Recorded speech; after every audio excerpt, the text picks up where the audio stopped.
அப்போஸ்தலர் நடபடிகளின் புஸ்தகம் 2ஆம் அதிகாரம்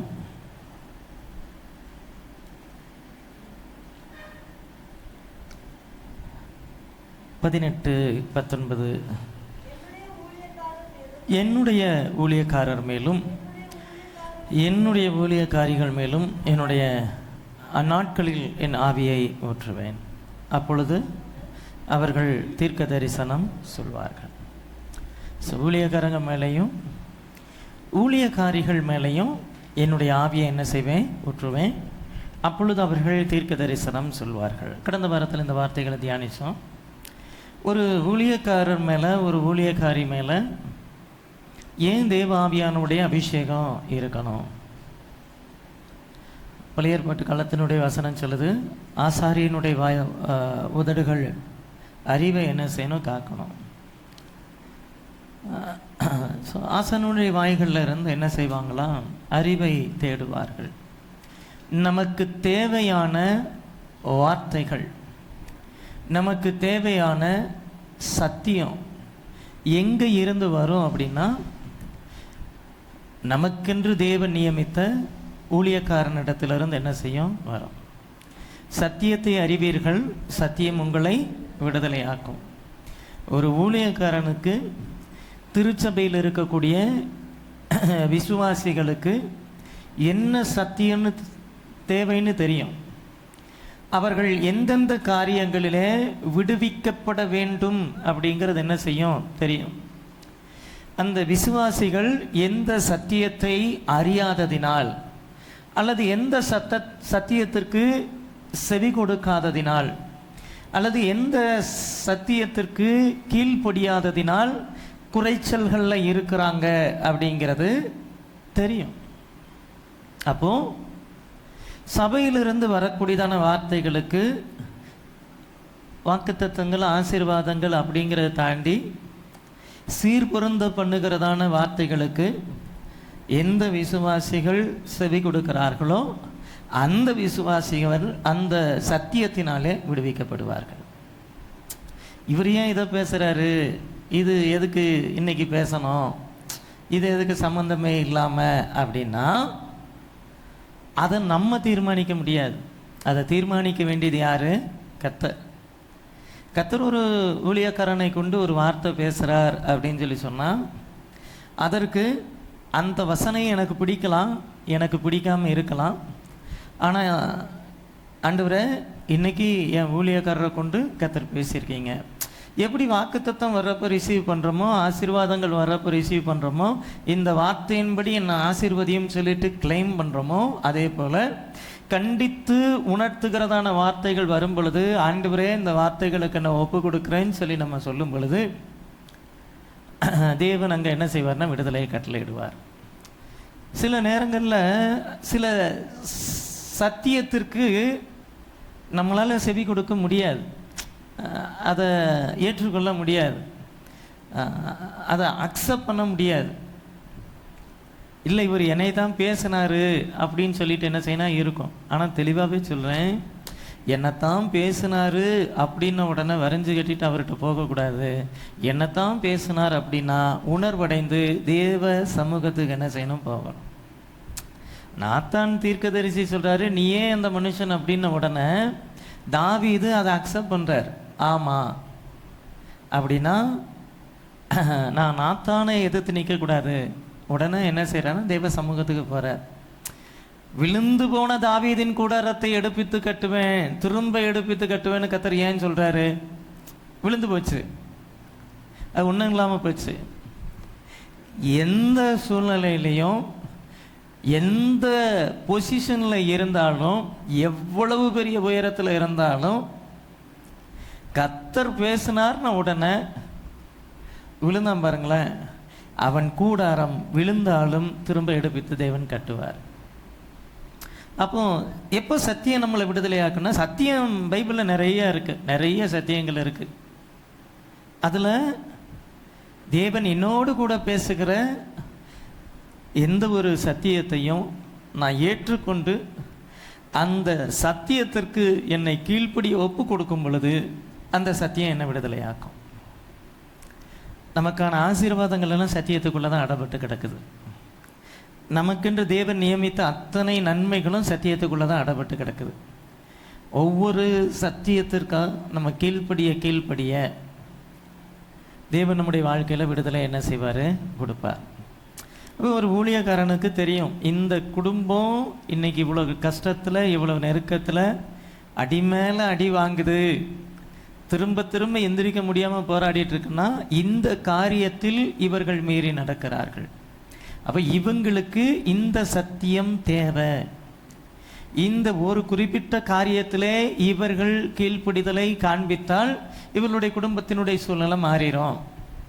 இந்த ஒரு குறிப்பிட்ட காரியத்தில் இவங்க கொஞ்சம் தங்களை விட்டு கொடுத்துட்டாங்கன்னா இந்த குடும்பத்தினுடைய பிரச்சனைகள் எல்லாம் மாறிடும்.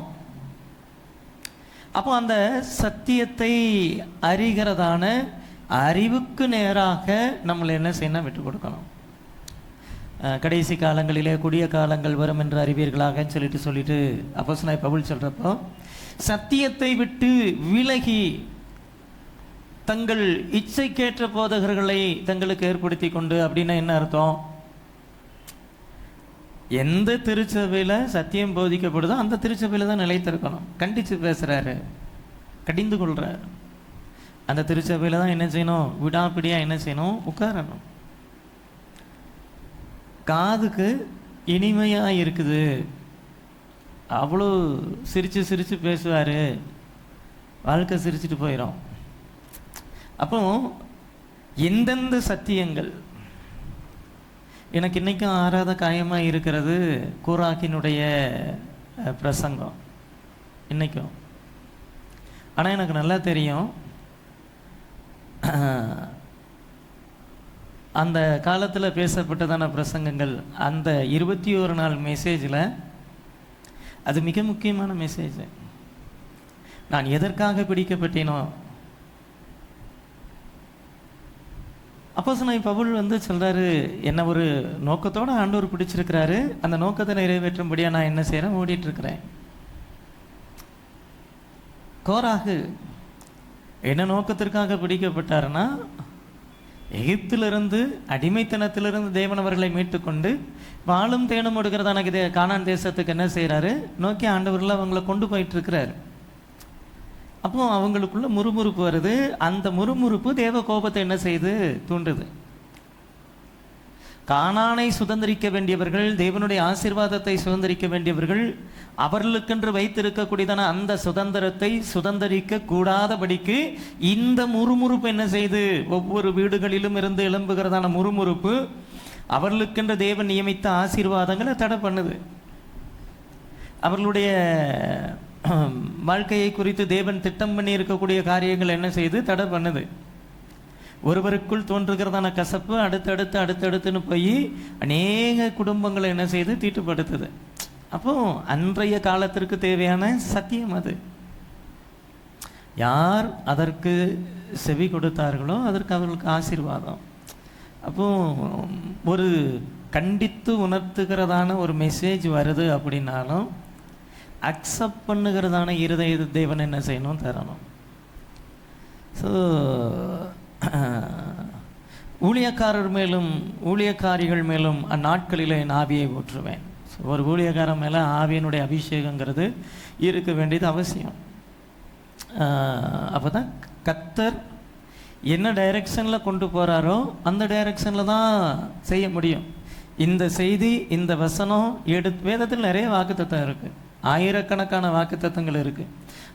வாரம் ஒவ்வொரு வாக்குத்தத்தம் கர்த்தர் உன்னை வாளாக்காமல் தலையாக்குவார், கீழாகாமல் மேலாவாய், அப்படி இப்படி சொல்லலாம். கிரியை செய்யாது. ஒவ்வொரு சத்தியம் அந்த சத்தியத்திற்கு கீழ்ப்படுகிறப்போ வாக்குத்தத்தம் என்ன செய்யும், வாக்குத்தத்தத்தை ஆக்டிவேட் பண்ணணும். அப்படின்னா சத்தியத்துக்கு ஒபே பண்ணணும்.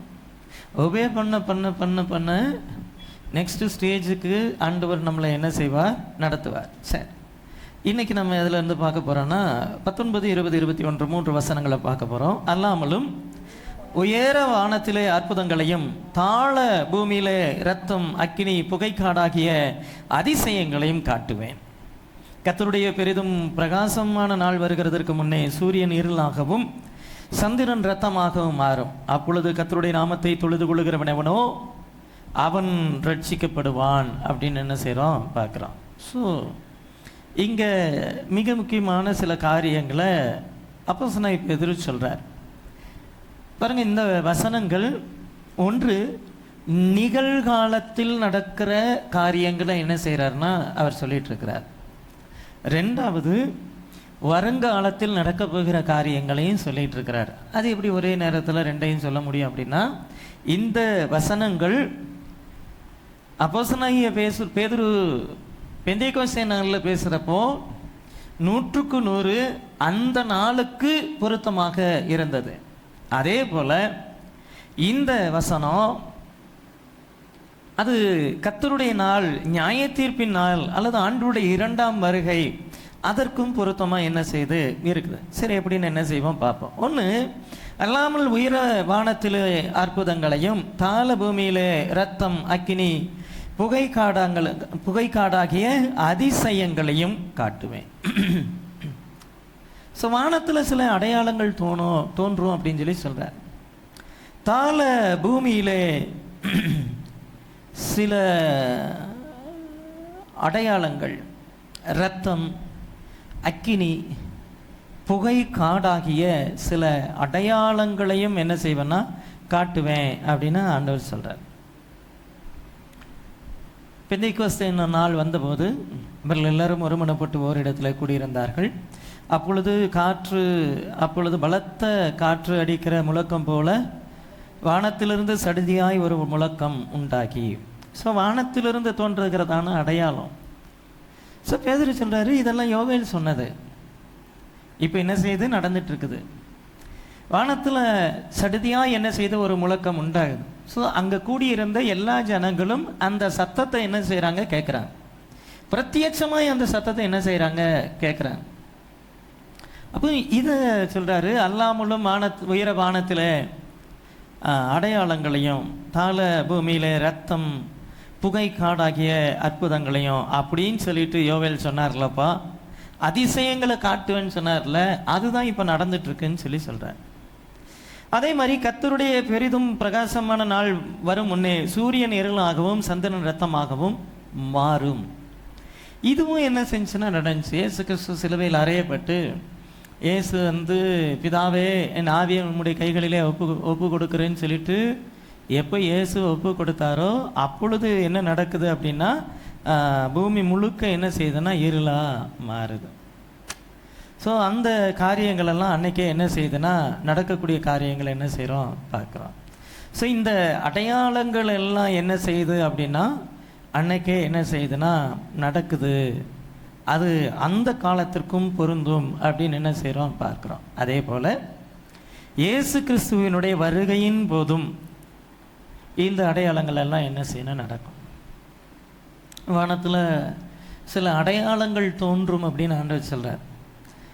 சூரியன் இருள் அடையும், நட்சத்திரம் ஒளி கூடாது இருக்கும் அப்படின்னு என்ன செய்கிறாரு சொல்கிறார். சில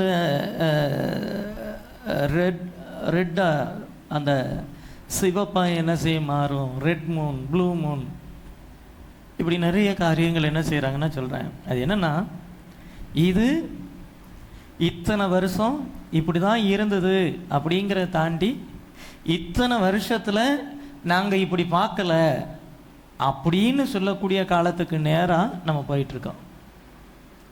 ஸோ நம்முடைய தலைமுறையில் கண்டிராத அநேக காரியங்களுக்கு நேராக தேவன் நம்ம என்ன செய்கிறார்னா நடத்திக்கிட்டு இருக்கிறார் அப்படின்னு என்ன செய்கிறோம் பார்க்கிறோம். ஸோ உலகத்தினுடைய கடைசி நிகழ்வுகளை ஆண்டவர் என்ன செய்கிறாரு இங்கே சொல்லுகிறத என்ன செய்கிறோம் பார்க்கிறோம்.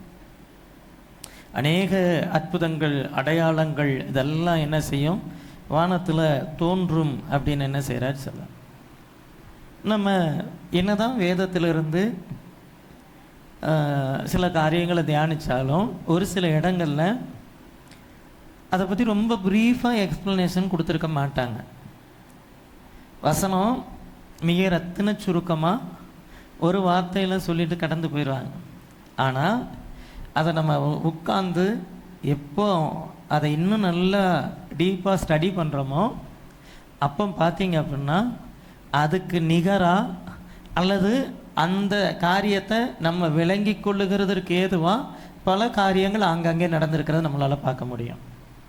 பல சம்பவங்கள் அங்கங்கே இருக்கிறத நம்மளால் என்ன செய்ய முடியும், பார்க்க முடியும். ஸோ அதையெல்லாம் நம்ம பார்க்குறதுக்கு ஆரம்பித்தோம் அப்படின்னா நமக்கு வேதம் இன்னும் டீப்பாக என்ன செய்யும், புரியும் அப்படின்னு என்ன செய்கிறோம், பார்க்குறோம். சரி,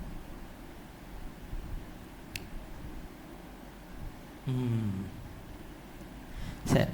இப்போ இந்த கடைசி நாட்களில் கர்த்தருடைய பிரேதும் பிரகாசமான நாள் வரும் முன்னே சூரியன் இருளாகவும் சந்திரன் என்ன செய்யும், இரத்தமாகவும் மாறும் அப்படின்னு என்ன செய்கிறோம், பார்க்கிறோம்.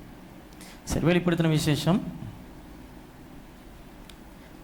விசேஷம் 8ஆம் அதிகாரம் 7-8 வசனங்களை பாருங்க. முதலாம் தூதன் எக்காலம் ஊதினான், அப்பொழுது இரத்தம் கலந்த கல்மலையும் அக்கினியும் உண்டாகி பூமியிலே கொட்டப்பட்டது. அதனால் மரங்களில் 1/3 வெந்து போயிற்று, பசும்புல்லெல்லாம் எரிந்து போயிற்று. இரண்டாம் தூதன் எக்காலம் ஊதினான், அப்பொழுது அக்கினியால் எரிகிற பெரிய மலை போன்றதொன்று சமுத்திரத்திலே கொட்டப்பட்டது. அதனாலே சமுத்திரத்திலே 1/3 இரத்தமாயிற்று. இப்போ பிரச்சனை என்னென்னா, வெளிப்படுத்தின விசேஷத்தில் இருக்கக்கூடிய நிறைய காரியங்கள் நம்ம புரியலைன்னு கடந்து போயிடுறோம். முத்திரைன்றாங்க, ரத்தன்றாங்க, அக்கினின்றாங்க, கல்மலைன்றாங்க, புரியலை அப்படின்னு என்ன செய்கிறோம், கடந்து போயிடுறோம். ஆனால் பாருங்கள், இங்கே வசனம் சொல்லுது, உயர வானத்தில் அற்புதங்களையும் தாள பூமியிலே ரத்தம் அக்கினி புகைக்காடாகிய அதிசயங்களை காட்டுவேன் கடைசி நாட்கள்லேன்னு சொல்லிட்டு அவர் என்ன செய்கிறாரு சொல்கிறார். ஸோ இங்கே வசனம் சொல்லுது, முதலாம் தூதன் எக்காலம் ஊதினான், அப்பொழுது ரத்தம் கலந்த கல்மலையும் அக்கினியும் உண்டாகி. ரத்தம் கலந்த கல்மலை, கல்மலைன்னா என்னது, கல்மலைன்னா என்னது,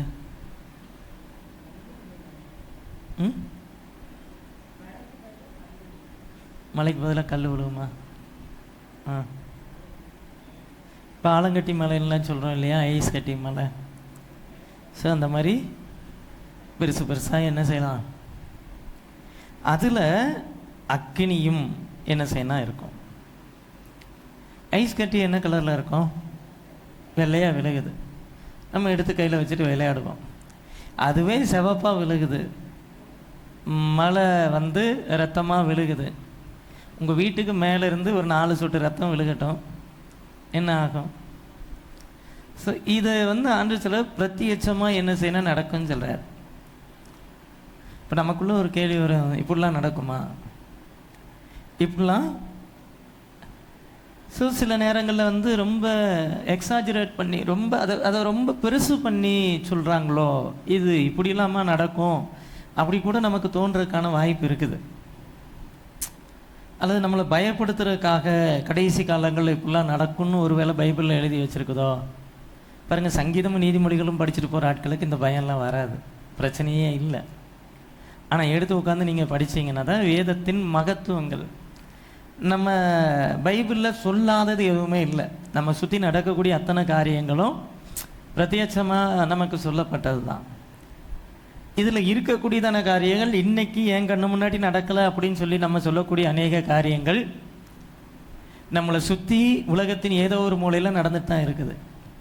கொள்ளை நோய்கள் உண்டாகும்னு வசனம் சொல்லுது. கொள்ளை நோய்கள்னால் என்னது? கொள்ளை நோய்கள்னா ஜனங்கள் கொத்து கொத்தா சாகிறது. அந்த வியாதி வந்துச்சுன்னா சாவு கன்ஃபார்ம். இப்போ உயிர் குடிக்கிற பல நோய்கள் இருக்குது, கேன்சர் அந்த மாதிரி நோய்கள்லாம் இருக்குது. ஆனால் என்னென்னா, அது வீட்டில் ஒருத்தருக்கு வந்துச்சுன்னா பக்கத்தில் இருக்கிற இன்னொருத்தருக்கு வரும்லாம் கட்டாயம் கிடையாது. ஆனால் கொள்ளை நோய்ங்கிறது அப்படி இல்லை. ஒருத்தருக்கு வந்துச்சுன்னா அடுத்து அவருக்கு வரும். ஹண்டா அப்படிங்கிறதான ஒரு வைரஸ் இப்போ ரீசன்ட் டேஸில், இப்போ லாஸ்ட் வீக்கில் நடுக்கடலில் பிரயாணம் பண்ணிகிட்டு இருந்த கப்பலில் இருந்த சில பயணிகளுக்கு என்ன செஞ்சுருக்கு, வந்திருக்குது. அவங்களுக்கு அந்த ஹண்டா வைரஸுடைய தொற்று ஏற்பட்டு அடுத்தடுத்து கப்பலுக்குள்ளே இருக்கக்கூடிய ஒவ்வொருத்தருக்காக என்ன செய்து பரவி இருக்குது. அதில் ஒரு சிலர் வந்து ரத்தமாக வாந்தி எடுத்துருக்குறாங்க. எங்கே ஒரு தீவில் கொண்டு போய் என்ன செய்கிறாங்கன்னா ஒதுக்கியிருக்காங்க. அப்போ எமர்ஜென்சி சுச்சுவேஷனில் அவங்கள வந்து மீட்கிறதுக்கு இது பண்ணுறதுக்காக ஒரு சில நாடுகள்கிட்ட வந்து நாங்கள் இங்கே லேண்ட் பண்ணுறோங்கிறப்போ எட்டி பாத்திராவது தொலைச்சிருவேன் ஓடிறேன்ட்டு என்ன செஞ்சுட்டான், உள்ளே விடலை. ஸ்பெயினில் இருந்து உடனே ஒரு கப்பல் அனுப்பி அவங்கள மீட்டு கொண்டு போய் என்ன செய்கிறான்னா, அவன் அந்த நாட்டிலே ஒரு சில விமான நிலையங்களில் இறக்குறதுக்கான அனுமதி கிடைக்காம ஏதோ ஒரு விமான நிலையத்தில் கொண்டு போய் விட்டுருக்கான். ஸோ உலக சுகாதார மையம் என்ன செய்யுதுன்னா எச்சரிக்கை விட்டுருக்குது. ஸோ நாங்கள் நிலைமைகளை கண்காணிக்கிறோம் அப்படின்ட்டு. இதே தானடா கொரோனாவிலையும் சொன்னீங்க, 4 வருஷம் என்ன செஞ்சீங்க, லாக்டவுனில் போட்டிங்களே. ரஷ்யாவில் ஏதோ பல நூற்றாண்டுகளுக்கு முன்பாக அழிந்து போனதான ஒரு வைரஸுக்கு வெற்றிகரமாக இப்போ உயிர் கொடுத்துருக்குறானுங்களாம். அதுவாக உருவாகி வர்றதையே அழிக்கிறதுக்கு நம்மளுக்கு முடியலை. பல நூற்றாண்டுகளுக்கு முன்னாடி அழிந்து போன ஒரு வைரஸை இவன் தேடி கண்டுபிடிச்சி அதுக்கு என்ன செய்கிறான்னா உயிர் கொடுத்துருக்குறானா. ஒரு பக்கம் லாக்டவுன் போடுற மாதிரி இவன் என்னமோ பண்ணிகிட்டு இருக்கிறான், இன்னொரு பக்கம் என் பங்குக்கு நானும் எதாவது பண்ணுறேன்னு என்ன செய்கிறான், பண்ணிகிட்டு இருக்கிறான். கொள்ளை நோய் காலரா போன ஜெனரேஷனில் இருந்தவங்களுக்கு தெரியும்.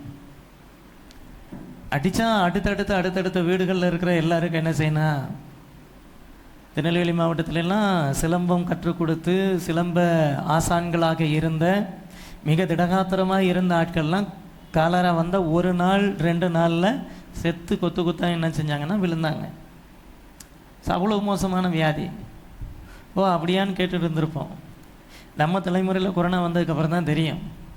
மாதக்கணக்காக வீட்டை விட்டு வெளியில் வராமல் வீட்டுக்குள்ளேயே பூட்டிட்டு உட்காந்துருப்போம். நம்மளாம் நினச்சி பார்த்துருப்போமா? நம்ம நாட்களில் நடந்துச்சு. கருமாரம்பாளையத்தில் ஒருத்தர் அப்படின்னு இன்னைக்கு கோவிட்டில் இறந்துட்டார். அந்த பக்கம் கூட்டமாக பிரேதங்களை குழி தோண்டி ஒட்டு மொத்தமாக 50 பேர் 100 பேர். ஸோ இதெல்லாம் பார்த்தோம். இதெல்லாம் கடைசி காலங்களுக்கான அடையாளங்கள் அப்படின்னு ஆண்டவர் சொன்னது. ஸோ இதெல்லாம் நம்ம நாட்களில் நடந்துச்சு அப்படின்னா இதுவும் நடக்கும். அக்கினியும் கல் மலையும் என்ன செய்யும், பூமியில் உண்டாகி பூமியில் கொட்டப்பட்டது. மரங்களில் 3 1 பங்கு என்ன செஞ்சு வெந்து போயிற்று, பசும்புல்லெல்லாம் எரிந்து போயிற்று. 2ஆம் தூதன் எக்காலம் ஊதினான், அப்பொழுது அக்கினியால் எரிகிற பெரிய மலை போன்றதொன்று சமுத்திரத்திலே கொட்டப்பட்டது. அக்கினியால் எரிகிற பெரிய மலை, ஒரு மலை அப்படியே அக்கினியால் தீப்பிடிச்சு எரிஞ்சா. எரிமலைகள்லாம் இன்றைக்கே இருக்குது. எரிமலைகள் இருக்கக்கூடிய ராவா குழம்புகள் அது அப்படியே பொங்கி வரப்போ பார்த்தீங்கன்னா அக்கினியாக என்ன செய்யும், ஓடும். பூமியில் இது இன்றைக்கும் என்ன செய்யுது இருக்குது. அன்று சிலர் இது பூமியில் மட்டும் இல்லை, மேலே என்ன செய்யுது இருக்குது. சமுத்திரத்தில் ஒரு நாள் என்ன செய்யும், கொட்டப்படும். சமுத்திரம் இன்னைக்கு பூமி சுற்றி அவ்வளோ சமுத்திரங்கள் இருக்குது. அதில் 1/3 3 1 பங்கு என்ன செய்யணும், ரத்தமாக மாறுன்றார். ஏன் சமுத்திரத்தில் கொண்டு போய் இந்த அக்கினியை போட்டோன்னே அது ஏன் ரத்தமாக மாறுது? உள்ளுக்குள்ளே அவ்வளவு ஜீவன்கள் என்ன செய்யுது இருக்குது, மீன்கள். இப்போ முழு உலகத்தில் இருக்கக்கூடியவன் மீன் சாப்பிட்றான். நேற்று போய் பிடிச்சிட்டு வந்து இன்னைக்கு சாப்பிட்டான், மறுபடியும் இன்னைக்கு போனாலும் மீன் என்ன செய்யுது, இருக்குது. இப்போ எவ்வளவு மீன்கள் இருக்கு. இன்னும் கண்டுபிடிக்கப்படாத பெயரிடப்படாத கடல்வாழ் உயிரினங்கள் எவ்வளவோ இருக்குது. ஸோ அதில் 3 1 பங்கு இரத்தமாக மாறும் அப்படின்னு என்ன செய்கிறாரு சொல்கிறார். ஸோ இது எல்லாம் வந்து கடைசி காலங்களிலே சொல்லப்பட்டிருக்கக்கூடிய அடையாளங்கள் அப்படின்னு என்ன செய்கிறோம் பார்க்குறோம். 10ஆம் வசனத்தை பாருங்கள். 3ஆம் தூதன் எக்காலம் ஊதினான், அப்பொழுது ஒரு பெரிய நட்சத்திரம் தீவட்டியை போல எரிந்து வானத்திலிருந்து விழுந்தது. அது ஆறுகளில் 3 1 பங்கின் மேலும் நீரூற்றுகளின் மேலும் விழுந்துச்சு. சமுத்திரம் முதல்ல, இப்போ என்னது, ஆறுகள், அதுக்கு பிறகு நீர் ஊற்றுகள். அடுத்தடுத்து என்ன செய்யணும், இவைகள் எல்லாம் கடைசி காலங்களுக்கான அடையாளம். 9ஆம் அதிகாரம் 2ஆம் வசனத்துக்கு வாங்க. வெளிப்படுத்தின விசேஷம் 9:2. அவன் பாதாள குழியை திறந்தான், உடனே பெருஞ்சூளையின் புகையை போல அந்த குழியிலிருந்து புகை எழும்பிற்று. அந்த குழியின் புகையினால் சூரியனும் ஆகாயமும் அந்தகாரப்பட்டது. இப்போ இந்த வசனத்தை கொண்டு போய் நீங்கள் அப்போஸ்தலர் நடவடிக்கையில் சொல்லப்பட்டிருக்க அந்த வசனத்தை பாருங்க. உயரவானத்திலே அற்புதங்களையும் தாழ பூமியிலே இரத்தம் அக்கினி புகைக்காடு. மேலையும் வானத்தில் சில அடையாளங்களை பார்ப்பேன், கீழே ரத்தம் அக்கினி புகைக்காடு. இங்க வசனம் சொல்லுது, பாதாள குழியை திறந்தான், உடனே பெருஞ்சூளையின் புகையை போல அந்த குழியிலிருந்து புகை எழும்புது. எந்த அளவுக்கு எழும்புது? சூரியனையும் ஆகாயத்தையும் அந்தகாரப்படுத்தத்தக்கதான அளவுக்கு புகைக்காடா என்ன செய்தான்? எழும்புதான்.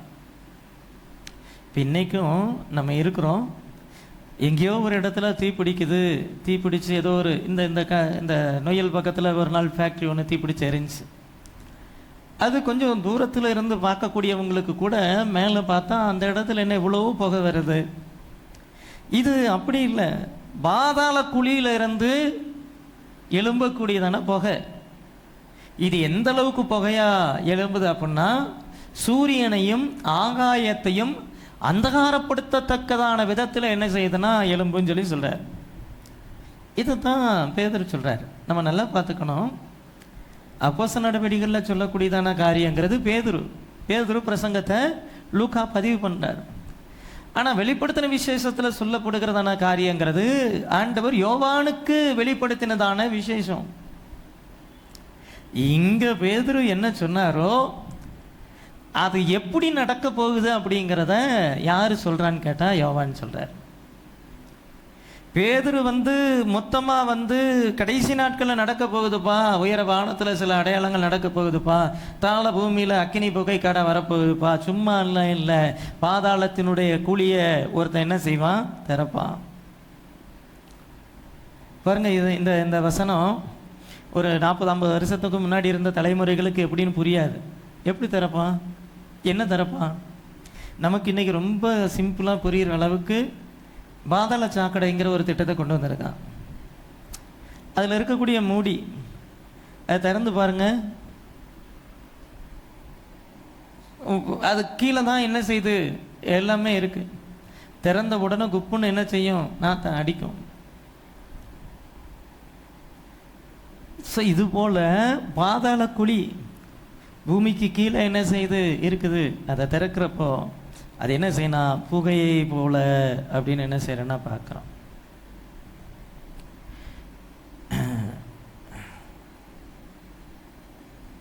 சரி, இன்னொரு புகை இருக்கு, அதையும் பார்ப்போம். வெளிப்படுத்தின விசேஷம் 8ஆம் அதிகாரம் 4. அப்படியே பரிசுத்தவான்களுடைய ஜெபங்களோடும் செலுத்தப்பட்ட தூபவர்க்கத்தின் புகையானது தூதனுடைய கையிலிருந்து தேவனுக்கு முன்பாக எழும்பிற்று. இது வேற ஒரு புகை. இது என்னது? பரிசுத்தவான்களுடைய ஜெபங்களோடும் செலுத்தப்பட்ட தூபவர்க்கத்தினுடைய புகை. பரலோகத்தில் தேவனுக்கு முன்பாக எழும்புகிறதான புகை இது வேற. இது டோட்டலி டிஃப்ரெண்ட். தூபவர்க்கம் தூபபீடத்தில் அன்னைக்கு என்ன செய்வாங்கன்னா போடுவாங்க, புராகாரத்தில் பலி செலுத்துவாங்க. பலி செலுத்துகிறப்போ அங்கே ரத்தம், நீங்கள் கசாப்பு கடைகள் எல்லாம் கறி கடையிலெல்லாம் கிராஸ் பண்ணுறப்போ ஒரு கவிச்ச வாடை என்ன செய்ய அடிக்கும். ஆனால் பரிசுத்த ஸ்தலத்தில் தூபபீடம் வைக்கப்பட்டிருக்கும். மகா பரிசுத்த ஸ்தலம் சாட்சி பெட்டி, தேவன் நம்மை சந்திக்கிறதான ஸ்தானம். ஸோ அந்த வெளியில் இருக்கக்கூடியதான நாற்றமோ கவிச்சையோ எந்த காரியமோ பரிசுத்த ஸ்தலத்தை கடந்து உள்ளே போகக்கூடாது அப்படிங்கிறதுக்காக தூப பீடத்தில் என்ன செய்வாங்கன்னா தூபத்தை போடுவாங்க. இந்த தூபம் சுகந்த வாசனையாக என்ன செய்யணும் இருக்கும். இது நறுமணமாக என்ன செய்ய இருக்கும். இந்த புகை அவ்வளவு நறுமணத்தை கொடுக்கக்கூடியதாக என்ன செய்யும் இருக்கும். சுகந்த வாசனை அப்படின்னு என்ன செய்யுதுன்னா வசனம் சொல்லுது. ஸோ இதை எது கூட சொல்கிறாருன்னா பரிசுத்தவான்களுடைய ஜெபங்கள். நம்முடைய ஜெபங்கள் தேவனுடைய சமூகத்தில் சுகந்த வாசனையாக தூபமாக நறுமணமாக என்ன செய்யணும் இருக்கணும். அது புகையை போல என்ன செய்யக்கூடாதுன்னா இருக்கக்கூடாது. தூப வர்க்கத்தினுடைய புகை என்பது வேறு, பாதாள குழியினுடைய புகை என்பது வேறு அப்படின்னு என்ன செய்கிறோம் பார்க்கிறோம். சரி, 9ஆம் அதிகாரம் 17ஆம் வசனம் பாருங்க. குதிரைகளையும் அவைகளின் மேல் ஏறி இருந்தவர்களையும் நான் தரிசனத்தில் கண்ட விதமாவது, அவர்கள் அக்கினி நிறமும் நீல நிறமும் கந்தக நிறமுமான மார்க்கவசங்களை உடையவர்களாயிருந்து குதிரைகளுடைய தலைகள் சிங்கங்களுடைய தலைகளை போல் இருந்தன. அவர்களுடைய வாய்களில் இருந்து அக்கினியும் புகையும் கந்தகமும் புறப்பட்டன. தரிசனம் பார்க்குறாங்க. தரிசனம் பார்த்துட்டு அதை நமக்கு புரிய வைக்கிறதுக்காக சில காரியங்கள் சொல்கிறாங்க. இப்போ இதில் இருக்கிற மாதிரி கற்பனை பண்ணி பாருங்களேன்.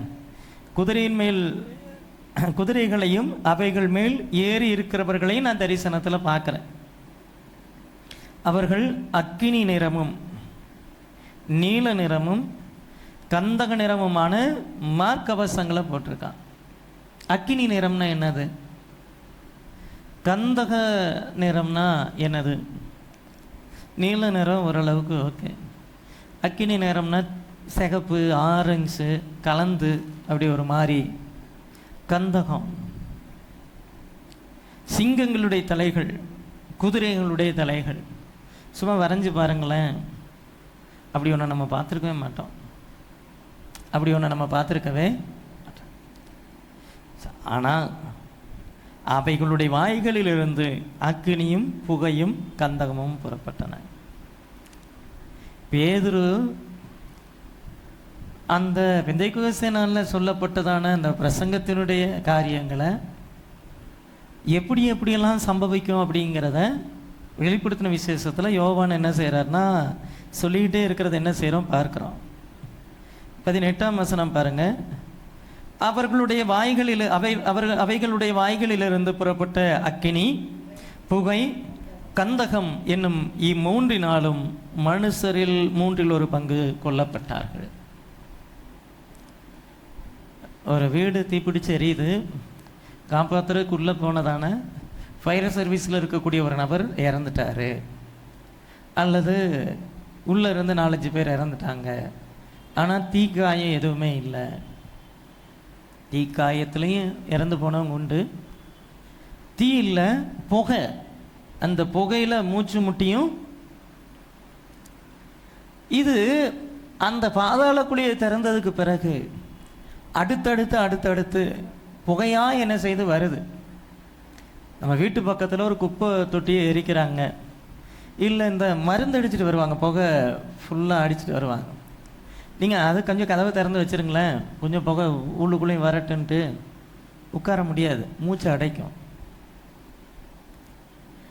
ஸோ இதில் 1/3 போபால் அந்த விஷவாயு கசிஞ்ச அந்த சம்பவம் நீங்கள் பாருங்கள். நைட்டு அந்த ஒரு கார்பைடு இதில் இருந்து என்ன செய்யுதுன்னா நீர் கசிவுனால புகை வெளியில் வந்து காலையில் பல ஆயிரம் பேர் என்ன செய்கிறாங்கன்னா ஒரு புகை காற்றுல கலந்ததான விஷம். வசனம் சொல்லுது மனுஷரில் 1/3. இன்னைக்கு 600 கோடி இருக்கிறோம். 200 கோடி கல்குலேஷன் அதுதான். 200 கோடினா எப்படி? ஸோ இது நடக்கும் அப்படின்னு என்ன செய்யுதுன்னா வசனம் சொல்லுது. 16ஆம் அதிகாரம் 3-4 வசனம். 2ஆம் தூதன் தன்னுடைய கலசத்தில் உள்ளதை சமுத்திரத்திலே ஊற்றினான். உடனே அது செத்தவனுடைய இரத்தம் போலாயிற்று. சமுத்திரத்தில் உள்ள பிராணிகள் யாவும் ஆண்டு போயின. 3ஆம் தூதன் தன் கலசத்தில் உள்ளதை ஆறுகளிலும் நீரூற்றுகளிலும் ஊற்றினான். அவைகள் எல்லாம் என்ன செஞ்சன? இரத்தமாயின. தாள பூமியிலே இரத்தம் அக்கினி புகை காடாகிய. வசனம் சொல்லுது இரத்தம். சமுத்திரத்தில் 1/3 என்ன செய்யும்? இரத்தமாக மாறும்னு சொல்லி வசனம் சொல்லுது. இங்கே பார்க்குறோம், சமுத்திரத்தில் ஊற்றினான், அது செத்தவனுடைய இரத்தம் போல ஆயிற்று. சமுத்திரத்தில் உள்ள பிராணிகள் யாவும் மாண்டு போயின. கலசத்தில் உள்ளதை ஆறுகளிலும் நீரூற்றுகளிலும் ஊற்றினான். அவைகள் இரத்தமாயின. ஆறுகள் நீரூற்றுகளில் எல்லாம் என்ன செய்யும்? இரத்தமாக மாறின. அந்த அதிகாரத்தினுடைய 8ஆம் வசனம் பாருங்க. 4ஆம் தூதன் கலசத்தில் உள்ளதை சூரியன் மேல் ஊற்றினான்.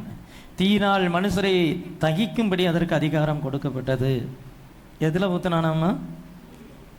ஆறுகள், குளங்கள், நீரூற்றுகளில் ஊற்றிட்டு இருந்தவன் எங்கே கொண்டு போய் ஊற்றிட்டான்? சூரியனில் கொண்டு போய் ஊற்றிட்டான். அது என்னாச்சா? தீயினால் மனுஷரை தகிக்கும்படி அதற்கு எது நடந்துச்சோ இல்லையோ, இது நடந்துருச்சு போல தான் என்ன செய்யுது? நல்லா பாருங்க, எவ்ரி இயர் வந்து என்ன செய்யுது? இன்க்ரீஸ் ஆகிட்டே இருக்குது டெம்பரேச்சர். 45, 46. உண்மையிலே நம்மெல்லாம் பாக்கியவான்கள் தான். ஏன்னா நம்ம வந்து எல்லாத்துலேயுமே ஒரு பேலன்ஸ்டான ஒரு கிளைமேட்டில் இருக்கிறோம்.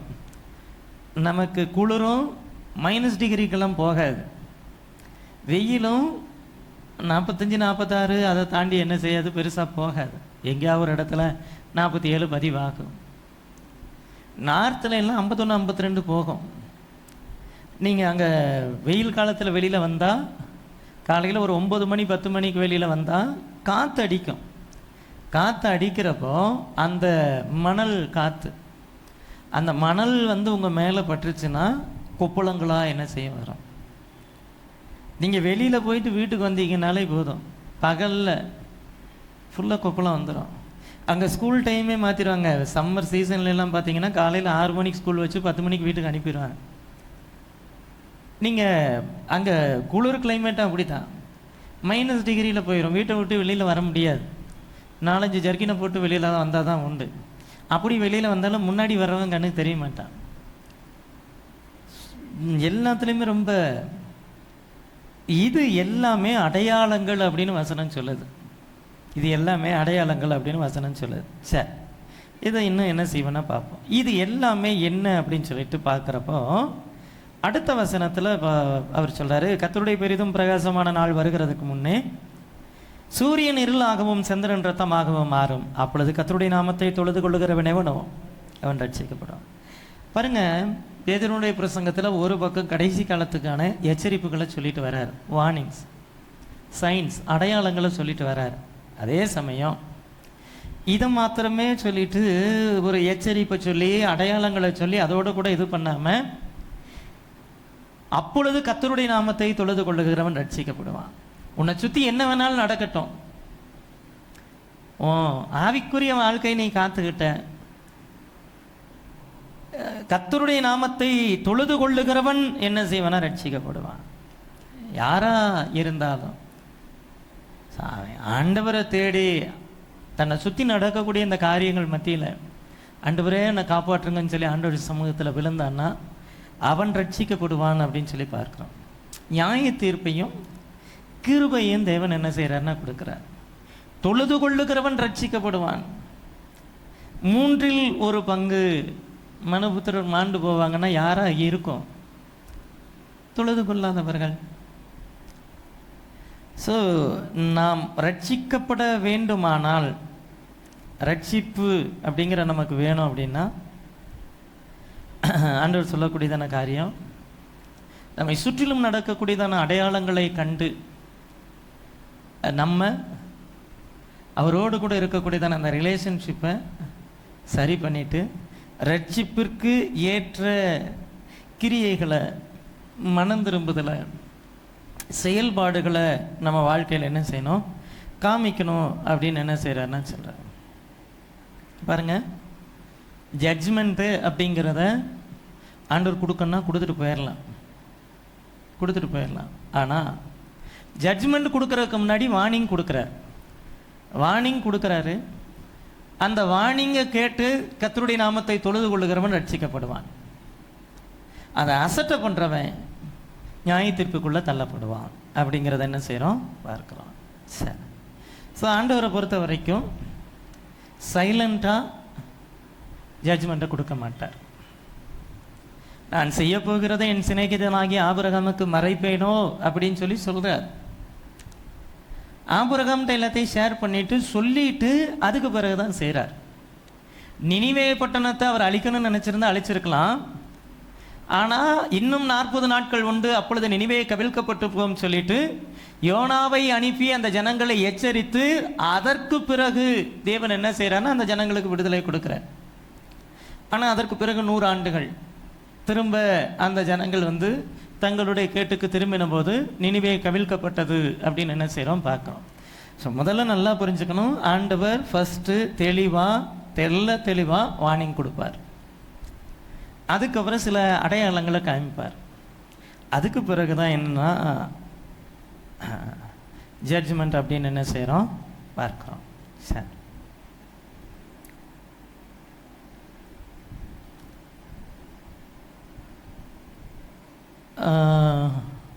ஆதியாகமத்தின் புஸ்தகம்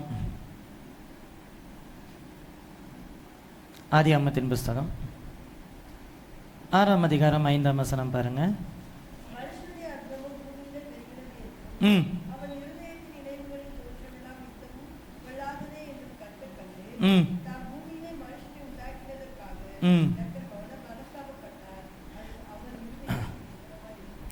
தாம் பூமியிலே மனுஷனை உண்டாக்கினதற்காக. ஸோ நோவாவினுடைய நாட்களில் ஆண்டவர் சொல்றாரு, மனுஷனுடைய அக்கிரமம் பூமியிலே பெருகினதென்றும் அவன் இருதயத்து நினைவுகளின் தோற்றம் எல்லாம். பிரச்சனை எங்க? ஒன்று அக்கிரமம், ரொம்ப அக்கிரமம் பண்ணுறான்ப்பா அப்படின்னு ஒருத்தனை சொல்கிறோம் அப்படின்னா அவன் எந்த அளவுக்கு பண்ணியிருப்பான்? மனுஷனுடைய இருதயத்தினுடைய நினைவுகளுடைய தோற்றம் எல்லாம் நித்தமும் பொருளாததாக இருக்கிறது என்று கண்டு. ஓ, அவன் என்ன செய்கிறானோ அதை உலகம் பார்க்குது, பயங்கரமாக இப்படி பண்ணுறானே. ஆனால் ஆண்டவர் இருதயத்தை பார்க்குறப்போ அவன் செஞ்சதை விட மோசமான காரியம்லாம் அவன் இருதயத்துக்குள்ளே இருக்குது, இன்னும் நிறைய செய்வான் போல. இப்போ இருதயத்தினுடைய நினைவுகளுடைய தோற்றம் இதெல்லாம் பார்த்தா இவன் திருந்துறதுக்கான வாய்ப்பே இல்லைங்கிற அளவுக்கு என்ன செய்யுது. அப்போ ஆண்டவர் என்ன செய்கிறார்னா பூமியை அழிக்கும்படி என்ன செய்கிறார்னா திட்டம் பண்ணுறார். ஸோ தாம் பூமியிலே மனுஷனை உண்டாக்கினதற்காக அவர் விசனப்பட்டார். அப்பொழுது கர்த்தர் பாருங்க 7ஆம் வசனம், நான் பூமியின் சிருஷ்டித்த மனுஷனை பூமியின் மேல் வைக்காமல் மனுஷன் முதற்கொண்டு மிருகங்கள், ஊரும் பிராணிகள், ஆகாயத்து பறவைகள் பரியந்தம் உண்டாயிருக்கிறவைகளை நிக்கிரம் பண்ணுவேன். அவைகளை உண்டாக்கினது எனக்கு மனசாபமாக இருக்குது. ஆண்டவர் ஒரு ஜட்ஜ்மெண்ட்டுக்கு என்ன செய்கிறாரு, ரெடி ஆகிறார். பாருங்க, ஒன்று அக்கிரமம் வெளிப்படையாக நடக்கக்கூடிய காரியம், இன்னொன்று இருதயத்தினுடைய நினைவுகள் வரைக்கும் அழிச்சிட்டு போயிருக்கலாமே. ஆனால் அப்படி என்ன செய்ய மாட்டார், அழிக்க மாட்டார். முதல்ல வார்னிங் கொடுப்பார், அதுக்கப்புறம் சில அடையாளங்களை காண்பிப்பார். அதுக்கு பிறகு மனம் திரும்பி கர்த்தருடைய நாமத்தை தொழுது கொள்ளுகிறவன் ரட்சிக்கப்படுவான். இல்லை நான் திருந்த மாட்டேன் அப்படின்ட்டு இருந்தால், எச்சரிப்புகளை புறந்தள்ளினா, அடையாளங்களை புறந்தள்ளினா நியாயத்தீர்ப்பு அப்படின்னு என்ன செய்கிறார் சொல்கிறார். சரி, அப்போ முதல்ல இது என்ன நடக்குதுன்னா, இதெல்லாம் நடந்ததுக்கு பிறகு ஆண்டவருக்கு என்ன செய்யுதுன்னா விசனமாக இருக்குது. அப்போ என்ன செய்கிறாரு, 3ஆம் வசனம் பாருங்க. கர்த்தர், என் ஆவி என்றைக்கும் மனுஷனுடைய போராடுவதில்லை, அவன் மாம்சம்தானே, அவன் இருக்க போகிற நாட்கள் 120 வருஷம்தான். ஸோ இதில் இந்த வசனத்தின்படி பார்த்தோம் அப்படின்னா நிறைய தியரி இருக்குது. தியரினா என்னது, இப்படி இருக்கலாம் அப்படி இருக்கலாம் அப்படின்னு சொல்லி சொல்கிறது. நிரூபிக்கப்பட்டிருக்கான்னு கேட்டால் இல்லை. அவன் இருக்க போகிறது 120 வருஷம் தானே அப்படிங்கிறது பெரும்பாலான தேவ பண்டிதர்கள், பெரும்பாலான வேத பண்டிதர்கள் சொல்லக்கூடியதான காரியம் என்ன அப்படின்னா, ஆண்டவர் 120 வருடங்கள் அதற்கு பிறகு வாய்ப்பு கொடுத்தார் அப்படின்னு என்ன செய்கிறாங்கன்னா சொல்கிறாங்க, மனுஷன் மனம் திரும்புறதுக்கு. ரெண்டாவது, மனுஷனுடைய ஆயுசு நாட்கள் அப்படிங்கிறது அதிகபட்சம் 120 வருஷம்தான் அப்படின்னு என்ன செய்யுதுன்னா சொல்கிறாங்க. ஆனால்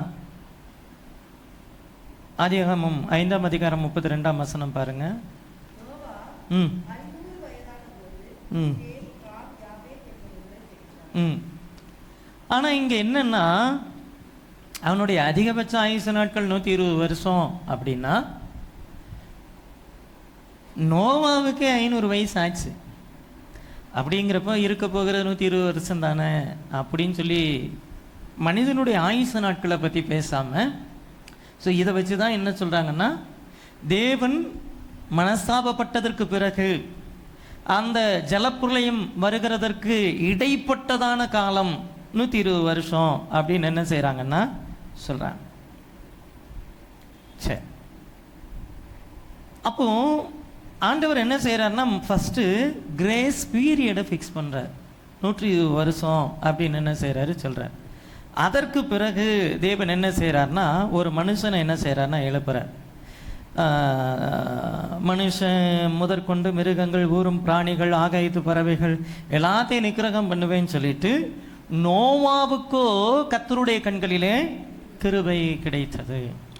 ஸோ நோவாவை என்ன செய்கிறான்னா ஆண்டவர் செலக்ட் பண்ணுறார். எப்படி யோனாவை ஆண்டவர் செலக்ட் பண்ணாரோ அப்படி நோவாவை செலக்ட் பண்ணுறார். அழிக்கணும்னு முடிவு பண்ணிட்டா அழிச்சிட்டு போயிடலாம். ஆனால் ஆண்டவர் என்ன செய்கிறாரு, ஒரு மனுஷனை என்ன செய்கிறாரு எழுப்புறாரு. அப்புறம் ஒரு திட்டத்தை என்ன செய்கிறாரு கொடுக்குறாரு. அவன்கிட்ட ஒரு மெசேஜ் என்ன செய்கிறாரு கொடுக்குறாரு. நோவா என்ன செய்கிறான்னா தேவன் கொடுத்ததான திட்டத்தை என்ன செய்கிறாருன்னா செய்கிறார். 12ஆம் வசனம் பார்க்குறோம். தேவன் பூமியை பார்த்தார், இதோ அது சீர்கெட்டதாய் இருந்தது. அது மாம்சமான யாவரும் பூமியின் மேல் தங்கள் வழியை கெடுத்து கொண்டிருந்தார்கள். நீ கொப்பேர் மரத்தால் உனக்கு ஒரு பேழை உண்டாக்கு. அந்த பேழையிலே அறைகளை உண்டு பண்ணி அதை உள்ளும் புறம்புமாக கீழ் பூசு அப்படின்னு என்ன செய்கிறார்னா சொல்கிறார். உள்ளும் புறம்பும்னா என்னது? உள்ளையும் வெளியையும். கீழ் அப்படிங்கிறது நம்ம புரிந்து கொள்றதுக்கு தார் அப்படி என்ன செய்யலாம்னு சொல்லலாம். வெள்ளம் வரப்போ அது எந்த வகையிலையும் உள்ள வரக்கூடாது, பேழைக்குள்ள என்ன செய்யக்கூடாது வரக்கூடாது. மரத்தில் தான் செய்கிறார். மரம் தண்ணியில் ஒரு கட்டத்துக்கு மேலே நனையுது, ஊறுது, தண்ணியிலே இருக்குதுன்னா அதில் என்ன செஞ்சிடும், லீக்கேஜ் ஆகும். உள்ளுக்குள்ளே என்ன செய்யும் வரும். அப்படின்னு என்ன செய்யணும், உள்ள பூசுன்னு. வெளியில் இருக்கிறதும் நனையும் இதாகும், வெளியிலையும் பூசுன்றார். ஸோ உள்ளும் புறம்பும் என்ன செய்யணும் பூசு. இப்போ ஜனங்களுக்கான மெசேஜ் எங்கிருந்து வருது அப்படின்னா, இவர் பேழையை கட்டுறப்போ வர்றான். என்ன பண்ணிட்டு இருக்கிற, பேழை இது பண்ணுறான் எதுக்கு? மழை வரப்போகுதுன்னா சிரிக்கிறான். ஏன்னா நோவாவின் நாட்கள் வரைக்கும் பூமியில் மழை வந்தது இல்லை. வானத்து பனி பெய்கிறதுல தான் செடிகள்லாம் என்ன செஞ்சுன்னா வளர்ந்துச்சு. அதற்கு முன்மாறி பின்மாறி அந்த மலை அந்த இதே இல்லை. வானத்திலிருந்து அப்படி தண்ணி வரும் அப்படின்ன உடனே அவனால் நம்பவே முடியல, ஜனங்களால் நம்ப முடியல. இன்னைக்கு கல்மலை, அக்கினி, கந்தகம் அப்படிங்கிறப்போ நமக்கு அது வித்தியாசமாக இருக்குது. ஏன்? நம்ம அதை கண்ணில் பார்த்தது இல்லை. அது மாதிரி நோவாவினுடைய நாட்களில் மழைங்கிறது அவன் கண்ணில் பார்க்கல. ஆனால் ஆண்டவர் சொல்கிறார், இதை நீ உண்டு பண்ணுன்றப்போ தன் கண்களினால் காணாததை தேவன் சொன்ன பொழுது நம்பினார், விசுவாசித்தார். அவர் சொன்னார்னா நடக்கும். நோவா என்ன செய்கிறார்னா, ஒரு ஆர்க் பில்டர் கிடையாது, அவர் ஒரு பிரசங்கி. அவர் ஒரு பிரசங்கி யார் அப்படின்னு பேதுரு சொல்கிறத பார்க்குறோம். 2 பேதுரு 2ஆம் அதிகாரம் 5ஆம் வசனம் பாருங்க. 2 பேதுரு 2ஆம் அதிகாரம் 5ஆம் வசனம்.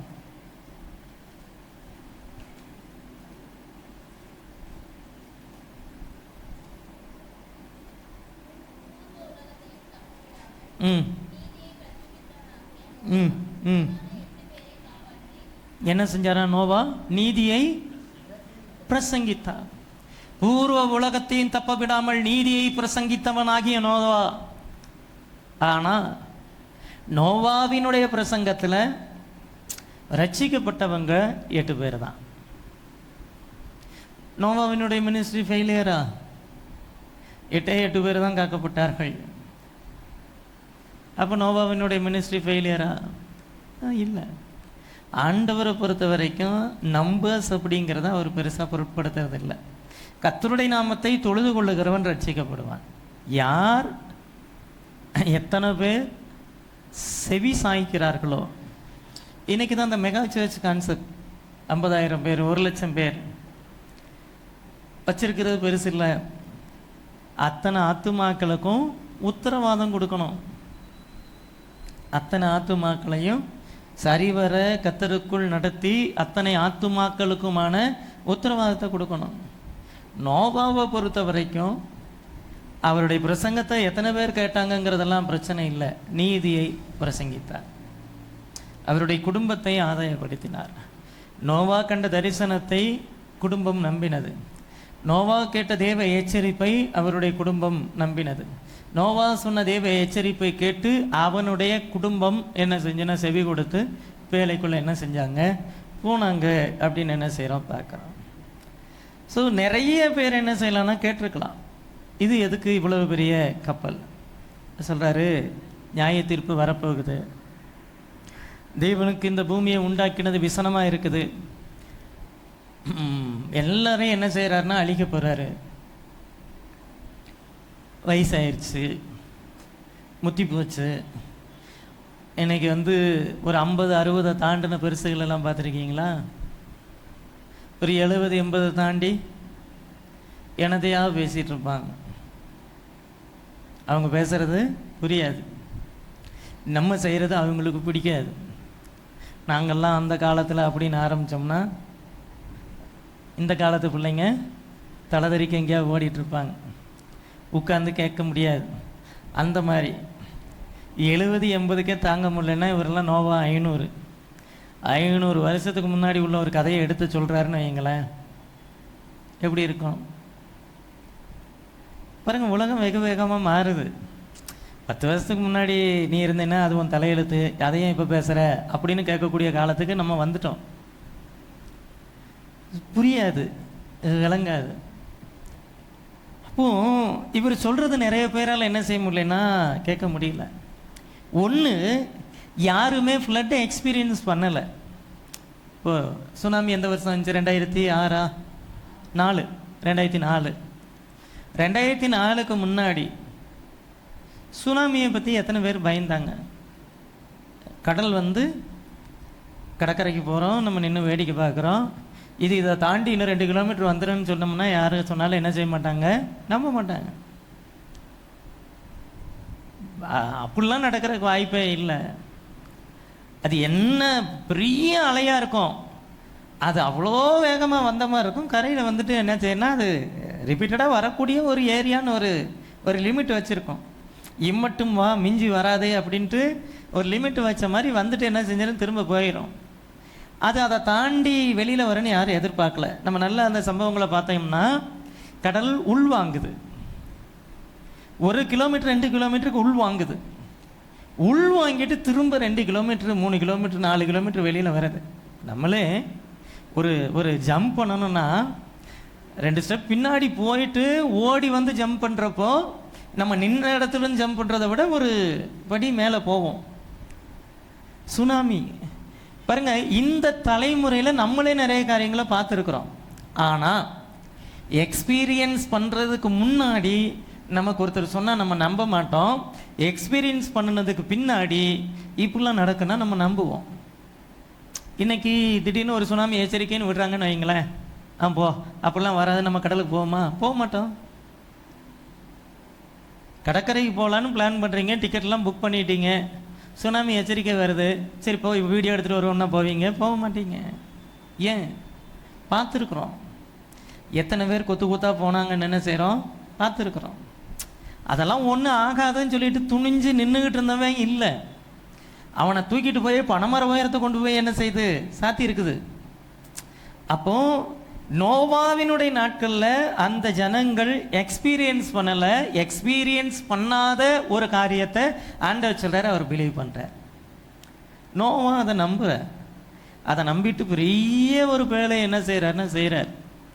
செஞ்சுட்டு உள்ளேயும் பூசுறார். உள்ளே பூசுறப்ப பரவாயில்ல, வெளியில் பூசுறப்ப பார்க்குறவன் கேட்டிருப்பான், என்னப்பா நீ பண்ணுற ஒரு இதுக்கு ஒரு அளவே இல்லையா, எதுக்கு வெளியிலெல்லாம் பூசிட்டு இருக்க, நனைஞ்சிரும் மழை வந்துச்சுன்னா. நோவாவை நிறைய பேர் என்ன செஞ்சுருப்பாங்கன்னா, பாருங்க, நோவா அந்த பேழையை உண்டாக்கும்படி அந்த மரத்தை வளைச்சு பெண்டு பண்ணி அடிக்கக்கூடிய ஒவ்வொரு ஆணி சத்தமும் தேவனுடைய நியாய தீர்ப்பினுடைய சத்தம்தான். கேட்கல, ஜனங்கள் என்ன செய்யலை, உணரலை. ஸோ 120 வருஷம் தானே அப்படின்னு சொல்லிட்டு சொல்கிறார்.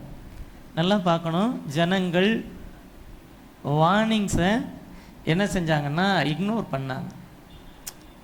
அந்த மாதிரிலாம் ஒன்றும் நடக்காது, அக்கினியும் கந்தகமும் கல்மலையும் நமக்கு எப்படி நம்ம கண்களில் எக்ஸ்பீரியன்ஸ் பண்ணலை. ஸோ அவங்க என்ன செஞ்சாங்கன்னா நார்மல் லைஃப்பை கண்டினியூ பண்ணினாங்க. மற்ற எழுதின சுவிசேஷம் 24ஆம் அதிகாரம் 38, 39 வசனங்களை பாருங்கள். மத்தையும் ம் ம் ம்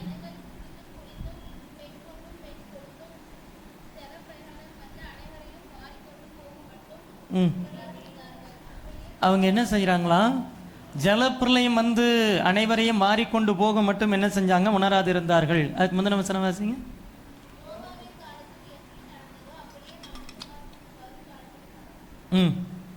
ஜனங்கள் ஜனங்கள் புசித்தும் குடித்தும் பெண் கொண்டும். ஸோ அவங்க எதை பற்றி என்ன செய்யலைன்னா இது பண்ணலை. நோவா பேழையை கட்டுறதுக்கு ஆரம்பிச்சப்போ பயம் வரல, உள்ளுக்குள்ளே பூச்சி வேலையெல்லாம் முடிச்சிட்டாரு, பயம் வரல. வெளியிலேயும் பூச்சி வேலையெல்லாம் முடிச்சிட்டாரு, பயம் வரல. நோவா கதவெல்லாம் போடுறாரு, நீங்கள் கண்டுக்கவே இல்லை. எங்கள் வீட்டில் இன்னைக்கு கல்யாணம்ன்ட்டு என்ன செஞ்சிட்டான், போயிட்டான். ஜனங்கள் புசித்தும் குடித்தும் பெண் கொண்டும் பெண் கொடுத்தும். எதை சொல்லுதுன்னா நார்மல் லைஃப். நீ பாட்டுக்கு பேசிட்டு, நான் பாட்டுக்கு என் வாழ்க்கையை பார்க்குறேன். ஆண்டவர் சொல்கிறாரு, அல்லாமலும் உயர வானத்திலும் தாழ பூமியிலே அக்கினி புகை காடாகிய இப்படிப்பட்டதான அடையாளங்களையும் அதிசயங்களையும் நான் என்ன செய்வேன், காண்பிப்பேன். கர்த்தருடைய நாமத்தை தொழுது கொள்ளுகிறவன் ரட்சிக்கப்படுவான். நம்ம சுற்றி சில அடையாளங்களை காண்பிப்பேன், தொழுது கொள்ளுகிறவன் ரட்சிக்கப்படுவான். பாருங்கள், அவங்க யாருமே சீரியஸாகவே எடுத்துக்கல. அந்த மனுஷன் அவர் அப்படி தான். நோவா வீட்டை தாண்டி ஒரு கல்யாணத்துக்கு போகிறாரு, என்னங்க இது இப்படி இது பண்ணிகிட்ருக்கிறாரு, அந்த ஆளுக்கு வேறு வேலையில், நீ வா, பாவம் ரொம்ப நாளாக அப்படி தான் அப்படின்னு சொல்லிட்டு கேஷுவலாக என்ன செஞ்சிட்டாங்க, போயிட்டாங்க. ஆதியாகமம் 7ஆம் அதிகாரம் 16ஆம் வசனம்.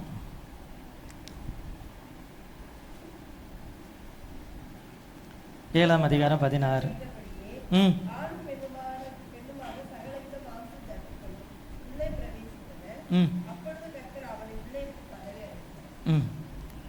இங்கே பார்க்குறோம், ஆணும் பெண்ணுமாகிய சகலவிதமான மாம்ச ஜந்துக்களும் உள்ளே பிரவேசித்தன. அப்படின்னா என்ன அர்த்தம், டோர் ஓப்பனில் தான் இருக்குது, எல்லாரும் உள்ளே போயிட்டுருக்குறாங்க. நோவா போய் ஒவ்வொரு ஜோடியாக பிடிச்சிட்டா வந்திருப்பார். ஒரு ஆணும் பெண்ணுமாகிய சிங்கம், ஒரு ஆணும் பெண்ணுமாகிய ஒரு புலி, ஒரு ஆணும் பெண்ணுமாகிய ஒரு கரடி, ஒரு ஆணும் பெண்ணுமாகிய காக்கா, குருவி. எங்கிருந்து பிடிக்கிறது? வசனம் சொல்லுது பிரவேசித்தன. அப்படின்னா என்ன அர்த்தம், அதுவா உள்ள வருது. அப்படின்னா என்ன அர்த்தம், அதுக்கு புரிஞ்சிருச்சு என்னமோ நடக்க போகுது. இன்னைக்குன்னு சொல்கிறோம், பூமி அதிர்ச்சி உண்டாகக்கூடியதான காரியத்தை மனுஷன் உணர்றதுக்கு முன்னாடி மிருகங்கள் உணரும்னு சொல்கிறோம். நாயெல்லாம் என்ன செய்யணும், அந்த பூமி அதிர்ச்சி வர்றதுக்கு முன்னாடி அது ஃபீல் பண்ணும், அந்த இடத்துல இருக்காது, ஓடிரும், இப்படிலாம் சொல்கிறோம். பாருங்கள், நோவாவினுடைய நாட்கள் இருந்து அதுகளுக்கெல்லாம் உணர்வு இருக்குது. நம்ம தான் அதுக்கு 2 அறிவு 3 அறிவு 4 அறிவு 5 அறிவுன்னு என்ன செய்கிறோம் சொல்லிகிட்டு இருக்கிறோம். அதோட அறிவு பயங்கரமாக இருக்குது. அவைகள் என்ன செஞ்சன, பிரவேசித்தன. அப்பொழுது கர்த்தர் அவனை உள்ளே விட்டு கதவை அடைத்தார். யார் கதவை அடைச்சது, யாரு? பாருங்க, இவங்க பாட்டுக்கு இவங்க இது பண்ணிட்டு இருக்கிற வரைக்கும் ஆண்டவர் எதுவுமே பண்ணலை. கதவு போட்டாச்சு, இவனுக்கு உணர்வு வரல. ஆனால் கதவு போட்ட உடனே மிருக ஜீவன்களுக்கு உணர்வு வந்துருச்சு. கதவு அடைக்கப்படுகிறதான காலம் வந்துருச்சு, போயிடணும். அது வரைக்கும் அதுவும் நார்மல் லைஃப்பில் தான் இருந்துச்சு. அதுவும் அங்கங்கே மேய்ஞ்சிக்கிட்டு தான் இருந்துச்சு, அதுவும் அங்கங்கே சுற்றிக்கிட்டு தான் இருந்துச்சு. ஆனால் நோவா கதவு போட்ட உடனே டைம் ஆயிடுச்சுப்பா அப்படின்னு அது என்ன செய்யுது, உள்ள வருது. கர்த்தர் என்ன செய்கிறாரு, கதவை அடைக்கிறார். God himself shut the door. ஆண்டவர் அடைக்கிற வரைக்கும் அவருடைய கிருபையினால் டோர் ஓப்பன் ஆகி இருந்துச்சு. இப்போ எல்லாத்துலேயும் ஜோடி ஜோடியாக வச்சார். நோவாவினுடைய மனைவி, எப்போ ஒரு ஜோடிகளுக்கு தான் பர்மிஷனு பாருங்கள். ஒரு சிங்கம், ஒரு ஆண் சிங்கம், ஒரு பெண் சிங்கம், ஒரு ஆண் கரடி, ஒரு பெண் கரடி, அப்படியே ஆண்டவர் சொன்னார். இல்லை, நோவாவினுடைய பிள்ளைகளுக்கு ஏன் வாய்ப்பை கொடுக்குறார் அப்படின்னா, அவர்களும் தேவ சத்தத்திற்கு கீழ்ப்படிந்தார்கள், அவர்களும் எச்சரிப்பை பெற்றார்கள். ஸோ அதனால் அவங்களும் என்ன செய்கிறாங்க பாருங்கள். ஆண்டவர் நமக்கு வாய்ப்பு கொடுத்துட்டே இருப்பார். ஒரு நாள் நமக்கான வாய்ப்புகளை தேவன் நிறுத்துவார். கதவை திறந்து வைக்கிறப்போ உள்ளே ஓடிடணும். திறந்து தானே இருக்கும், என்னைக்கு வேணாலும் உள்ளே வரலாம் அப்படின்னு நினச்சா அப்படிலாம் இல்லை. நமக்குள்ளே இருக்க வேண்டியது, என்னைக்கு வேணாலும் கதவை அடைக்கலாம், என்றைக்கு வேண்டுமானாலும் கதவை அடைக்கப்படலாம் அப்படின்னு என்ன செய்யணும். ஸோ ஒன்று, ஆண்டவர் ப்ரீச்சரை அனுப்புகிறாரு. ஆண்டவர் தெளிவாக ஒரு மெசேஜை கொடுக்குறாரு. நோவா நீதியை பிரசங்கித்தார் அப்படின்னு பார்க்குறோம். ஆண்டவர் தெளிவான அடையாளங்களை கொடுக்குறார். பெரிய வேலை அதுதான் அன்னைக்கு இருந்த ஜனத்திற்கான அடையாளம். ஆண்டவர் டைம் கொடுக்குறார். 120 வருஷங்கள் என்ன செய்கிறாருன்னு டைம் கொடுக்குறார். ஆனால் அவர்கள் தொடர்ந்து இக்னோர் பண்ணிகிட்டே இருக்கிறாங்க. தொடர்ந்து கிரேஸ் என்ன செய்கிறாங்க, இக்னோர் பண்ணுறாங்க. அது நிமித்தமாக நீதியான நியாய தீர்ப்பு வந்தது அப்படின்னு என்ன செய்கிறோம் பார்க்குறோம். ஒரே பேலை ஒரு குடும்பத்திற்கு, ஒரு தலைமுறைக்கு பாதுகாப்பாக அமைஞ்சது. அந்த அதே பேலை மற்ற தலைமுறைகளுக்கெல்லாம் நியாய தீர்ப்பாக அமைஞ்சதுன்னு என்ன செய்கிறோம் பார்க்குறோம். சரி, இதே போல் இன்னொரு காரியத்தை என்ன செய்வோம் பார்ப்போம். கர்த்தருக்கு சித்தமானால் ஃபுல்லாக பார்ப்போம், இல்லைன்னா சில காரியங்களை மாத்திரம் என்ன செய்வோம்.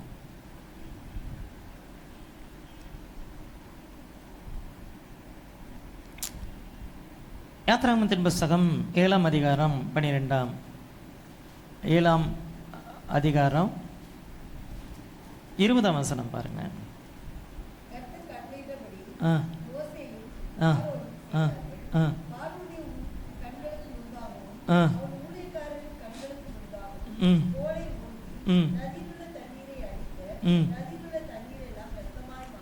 அங்கே நம்ம பார்த்தோம், அல்லாமலும் வானத்தில்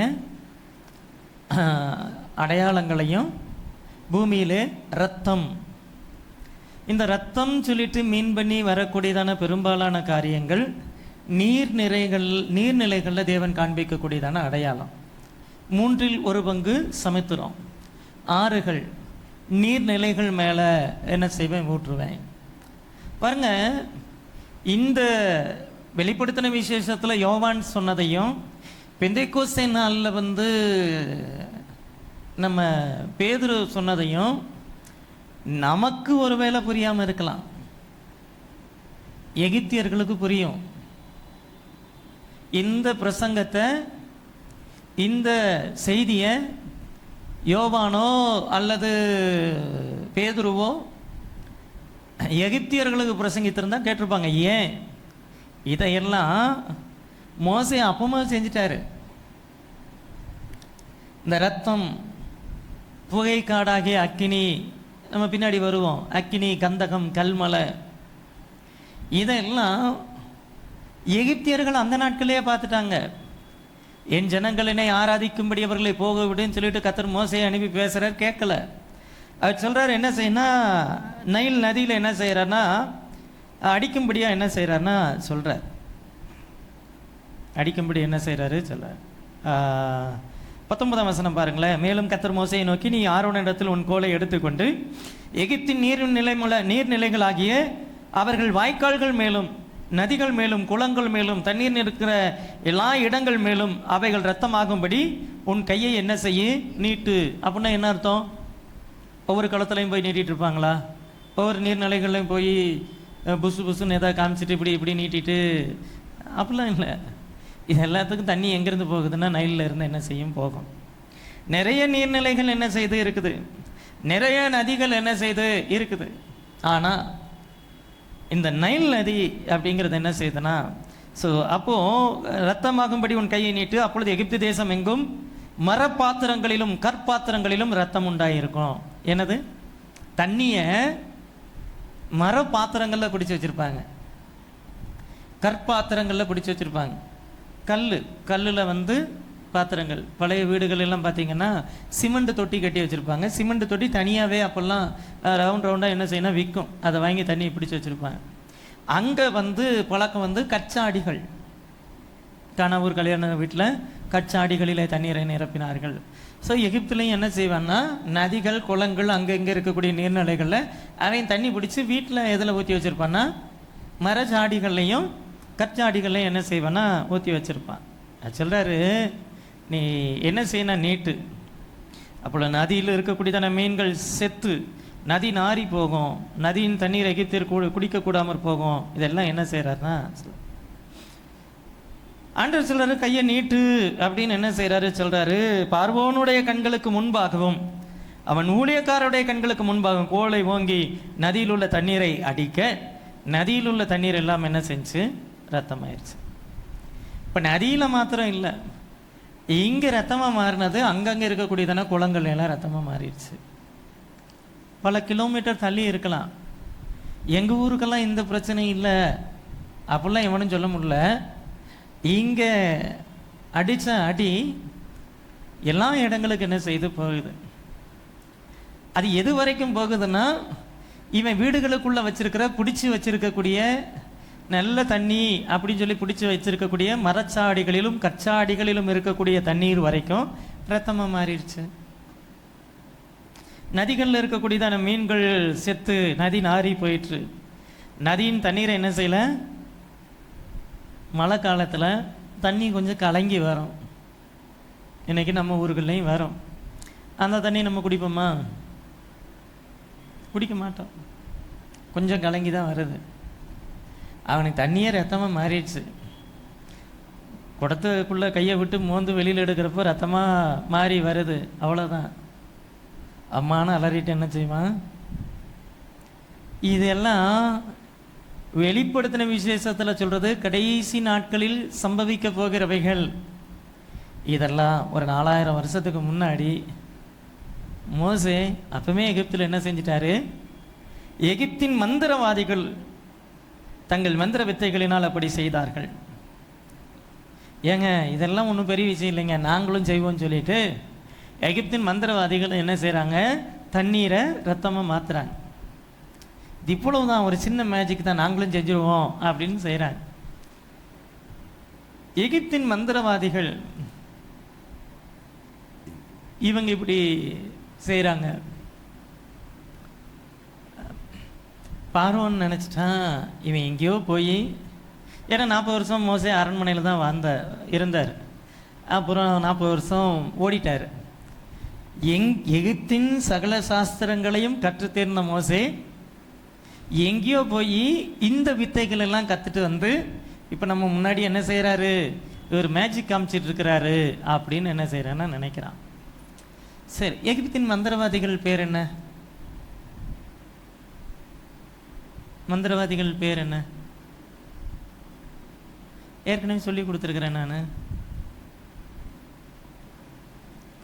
தெரியாதா? வேதாகம நண்பன் ஒரு மேகசின் போட்ட ஞாபகம் இருக்கா? அந்த மேகசினில் கூட அந்த காரியங்கள் எல்லாம் பற்றி குறிப்புகள் போட்டிருப்போம்.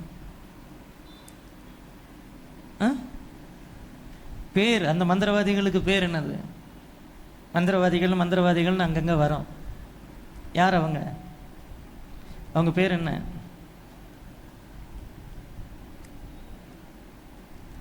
சொல்லுங்க பார்க்கலாம். தெரியலையா?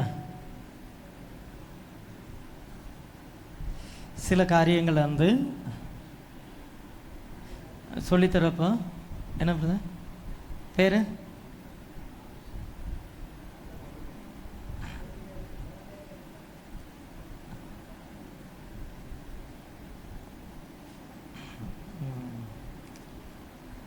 சரி. அப்போ மோசையை வந்து மந்திரவாதிகள் என்ன செய்கிறாங்கன்னா எதிர்த்து நிற்கிறாங்க. அப்போ இவங்களும் என்ன செஞ்சிட்டாங்கன்னா இது ஏதோ ஒரு சாதாரண இது அப்படின்னு நினச்சிட்டு என்ன செய்கிறாங்கன்னா பார்வோன் தன்னுடைய இருதயத்தை கடினப்படுத்துகிறார் அப்படின்னு என்ன செய்கிறோம் பார்க்குறோம். ஸோ எகிப்தின் மந்திரவாதிகள் இதை செஞ்சதுனால பார்வோன் என்ன செய்கிறாரு?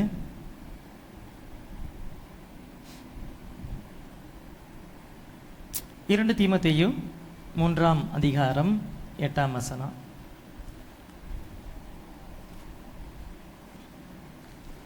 2 தீமோத்தேயு 3ஆம் அதிகாரம்.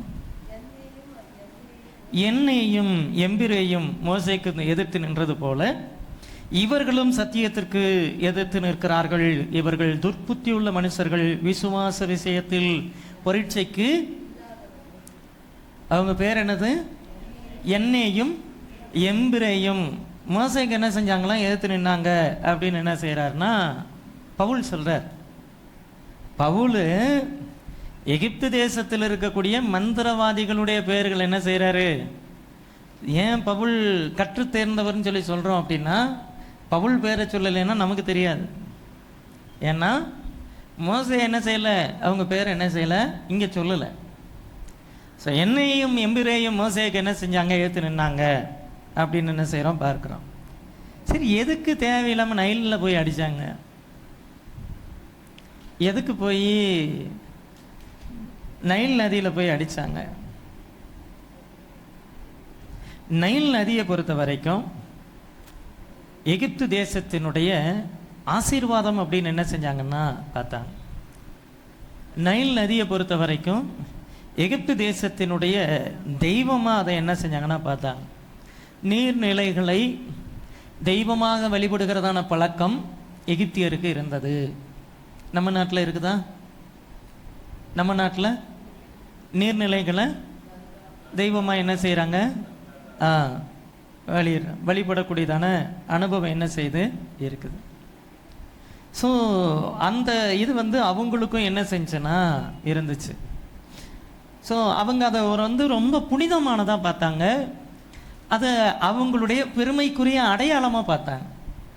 இப்போ நம்ம வேதத்துலேயும் பார்க்குறோம், கானான் தேசத்தில் பஞ்சம் உண்டான போது அவர்கள் எகிப்துக்கு போனாங்க. ஏன்? எகிப்தை பொறுத்த வரைக்கும் அது வற்றாத நதி. அது எல்லா காலத்திலும் என்ன செய்யணும், அதில் தண்ணி இருந்துக்கிட்டே இருக்கும். அப்போ எகிப்தை பொறுத்த வரைக்கும் பஞ்சம் வராது, அல்லது எகிப்தை பொறுத்த வரைக்கும் எப்பவும் செழிப்பு, எப்பவும் ஆசீர்வாதம் அப்படின்னா அதை வந்து அவங்க ரொம்ப புனிதமாக என்ன செஞ்சாங்கன்னா பார்த்தாங்க. அதை ஒரு தெய்வமாக என்ன செஞ்சாங்கன்னா வழிபட்டாங்க. நைல் நதியில் அடித்தப்போ ஆண்டவர் சொல்லக்கூடியதான ஒரு message, your gods cannot save you. நீ எதை தெய்வம் நம்புறியோ, நீ எதை ஆசீர்வாதம் நம்புறியோ, அது உன்னை காப்பாற்றாது அப்படிங்கிறத என்ன செய்கிறாரு? காமிச்சு கொடுக்குறாரு. ஸோ அது உன்னை என்ன செய்யாது? காப்பாற்றாது. எதை நம்ம பெருமைக்குரிய அடையாளம் நம்ம நினைக்கிறோமோ அது நம்மளை காப்பாற்றாது. கர்த்தர் தான் நம்மளை என்ன செய்ய முடியும்? காப்பாற்ற முடியும். ரெண்டாவது காரியம் 8ஆம் அதிகாரம் 6ஆம் வசனம்.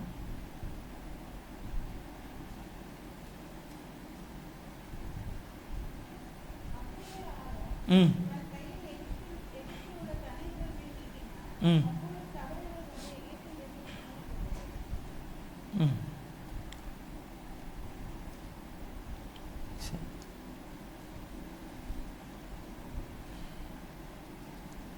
சரி, நைல் நதியிலே இன்னொரு சில காரியங்கள் பார்த்துருவோம். ஒன்று, அவங்க நைல் நதியிலிருந்து பிடிக்கக்கூடியதான மீன்கள் அதை நம்பி இருந்தாங்க. நைல் நதியினுடைய தண்ணீரை குடிக்கிறதுக்கு பயன்படுத்தினாங்க. இன்னொன்று, நைல் நதியை பொறுத்த வரைக்கும் அது அவங்களுடைய வாழ்வாதாரத்திற்கான ஒரு அடையாளமாக என்ன செஞ்சாங்கன்னா பார்த்தாங்க. அவங்க ஒவ்வொரு காரியத்துக்கும் நைல் நதியை டிபெண்ட் பண்ணிட்டு என்ன செஞ்சாங்கன்னா இருந்தாங்க. ஸோ அதனால் அதை புனிதமாக நினச்சி அதை என்ன செஞ்சாங்கன்னா வழிபாடு செய்தார்கள். ஆண்டவர் அதை என்ன செய்கிறாருன்னா ரத்தமாக மாத்துறப்போ ஒன்று அது ரத்தமாக மாறுது, 2 அதில் இருந்த மீன்கள்லாம் சாகுது, 3 எகிப்தியருடைய எல்லா வாழ்வாதாரம் என்ன செய்து அழிக்கப்படுது, சஃபர் ஆகிறாங்க அப்படின்னு என்ன செஞ்சோன்னா பார்த்தோம். ஸோ எதை அவர்கள் தேவனுக்கு மேலாக அதிகமாய் நம்பினார்களோ ஓவர் நைட்டில் எல்லாமே மாறிச்சு. ஒரே நாளில் என்ன செஞ்சாச்சுன்னா எல்லாமே மாறிச்சு. அது சொல்கிறாங்க, எப்படி சொல்கிறாங்கன்னா, what you trust more than me can fail over night. ஆண்டவரை ஆண்டுடைய வார்த்தைகளை விட அங்கே எதை ரொம்ப பெருசாக நம்பினாங்களோ அது ஓவர் நைட்டில் என்ன செஞ்சேன்னா மாறி போச்சு. நைல் நதி எங்களை காப்பாற்றுது, நைல் நதி தான் எங்கள் வாழ்வாதாரம் சொல்லி நம்புகிறாங்க. ஆனால் அது வந்து என்னென்னா ஒரே நாளில் என்ன செய்யுதுன்னா மாறுது. ஆண்டவர் அந்த நதியின் மேல் இருக்கக்கூடியதான தன்னுடைய அதிகாரத்தை காண்பிக்கிறார். I controlled over the river. So அந்த நைல் நதிக்கு மேலே தன்னுடைய பவரை கர்த்தர் என்ன செய்கிறார்னா காண்பிக்கிறார் அப்படின்னு என்ன செய்கிறோம் பார்க்குறோம். அவங்க எதை ஒரு அல்டிமேட் சோர்ஸ்ன்னு சொல்லிட்டு நினச்சாங்களோ அது ஒரே நாளில் என்ன செஞ்சோன்னா கொலாப்ஸ் ஆச்சு. திரும்ப ரெக்கவர் பண்ண முடியாத அளவுக்கு அது என்ன செஞ்சுன்னா மாறி போச்சு அப்படின்னு என்ன செய்கிறோம் பார்க்குறோம். ஸோ அப்புறம் 2வது 8ஆம் அதிகாரத்தில் நம்ம பார்த்தோம், 8:16. ஸோ இங்கே என்ன நடக்குது, 1லிருந்து 15 வரைக்குமான வசனங்களில் இங்கே என்ன வருதுன்னா தவளைகள் என்ன செய்யுதுன்னா வருது. 2ஆம் வசனத்தில் சொல்கிறாரு, நீ அவர்களை அனுப்பிவிட மாட்டேன் என்பாயாகில் உன் எல்லை அடங்களையும் தவளைகளால் வாதிப்பேன். நதி தவளைகளை திரளாய் பிறப்பிக்கும். அவைகள் உன் வீட்டிலும் உன் படுக்கை அறையிலும் உன் மஞ்சத்தின் மேலும் உன் ஊழியக்காரர் வீடுகளிலும் உன் ஜனங்களிடத்திலும் உன் அடுப்புகளிலும் உன் மா பிசைக்கிற தொட்டிகளிலும் வந்து என்ன செய்யும் ஏறும். உண்மையிலும் உன் ஜனங்கள் மேலும் உன் ஊழியக்காரர் எல்லார் மேலும் வந்து ஏறும் சொல்லி சொல்லார். எனது தவளைகள். ஸோ இது வந்து 2வது அடி. இப்போது நம்ம எதுக்காக இதெல்லாம் பார்க்குறோன்னா அடையாளங்கள். எதெல்லாம் நம்ம நடக்காதுன்னு நினைக்கிறோமோ அதெல்லாம் ஏற்கனவே என்ன செய்யுதுன்னா நடந்திருக்குது. தவளைகள் அப்படிங்கிறது வந்து அதுவும் எகிப்தியருடைய ஒரு தெய்வம். எகிப்தில் அங்கங்கே தவளை சிலை என்ன செய்யும் இருக்கும். பார்த்துட்டு கன்னத்தில் போட்டு காதில் போட்டு சாமின்னு என்ன செய்வானா கும்பிட்டு போவான். எகிப்தியர்களுக்கு வந்து அந்த உருவ வழிபாடு இருந்துச்சு. எகிப்தியர்கள் தவளையை தெய்வமாக என்ன செஞ்சாங்கன்னா வழிபட்டாங்க. நிறைய மிருகஜீவன் தவளைகள் பேன்கள் இதெல்லாம் என்ன செஞ்சாங்கன்னா அவங்க என்ன செஞ்சாங்கன்னா தெய்வம் அப்படின்னு என்ன செஞ்சாங்கன்னா வழிபட்டார்கள் அப்படின்னு என்ன செய்கிறோம் பார்க்குறோம். அதை வந்து எல்லா வீடுகள்லையும் அவங்களுடைய தொழில் ஸ்தானங்கள்லையும் வச்சுருந்தான். டேபிள் மேலே ஒரு தவளை வச்சுருப்பான். தவளை சிலை அது என்னது ராசியானது, அது சாமி அப்படின்னு என்ன செய்வான் வச்சுருப்பான். இப்போ ஆண்டவர் என்ன செய்கிறாருன்னா தவளைகளை என்ன செய்வான்னா உள்ளே விடுவேங்கிறார். அவன் அதை தெய்வம்னு என்ன செய்கிறான் வழிபடுறான். வரட்டும் ஒன்றும் பிரச்சனை இல்லை, வீட்டுக்குள்ளே தவளை வந்துச்சுன்னா சாமி வருதும்பா. அவன் சொல்கிறார், ஆண்டவர் சொல்கிறார் வரும், ஓ மேலே வருங்கிறார். மேலே வந்து என்ன செய்யும், அது தவளை என்ன செய்யும் குதிக்கும். அது இங்கே இருந்து அங்கேருந்து அங்கே என்ன செய்யும் தாவும். அது உன் படுக்கை மேலே என்ன செய்யும் வரும். அது என்ன செய்யும் உன்னுடைய படுக்கை அறையில் என்ன செய்யும் வரும். உன் வீட்டிலும் உன் படுக்கை அறையிலும் உன் மஞ்சத்தின் மேலும் உன் ஊழியக்காரர் வீடுகளையும் உன் ஜனங்களிடத்துலையும் உன் அடுப்புகள் மேலேயும் மாவு பிசைகிற உன் தொட்டிகள் மேலேயும்.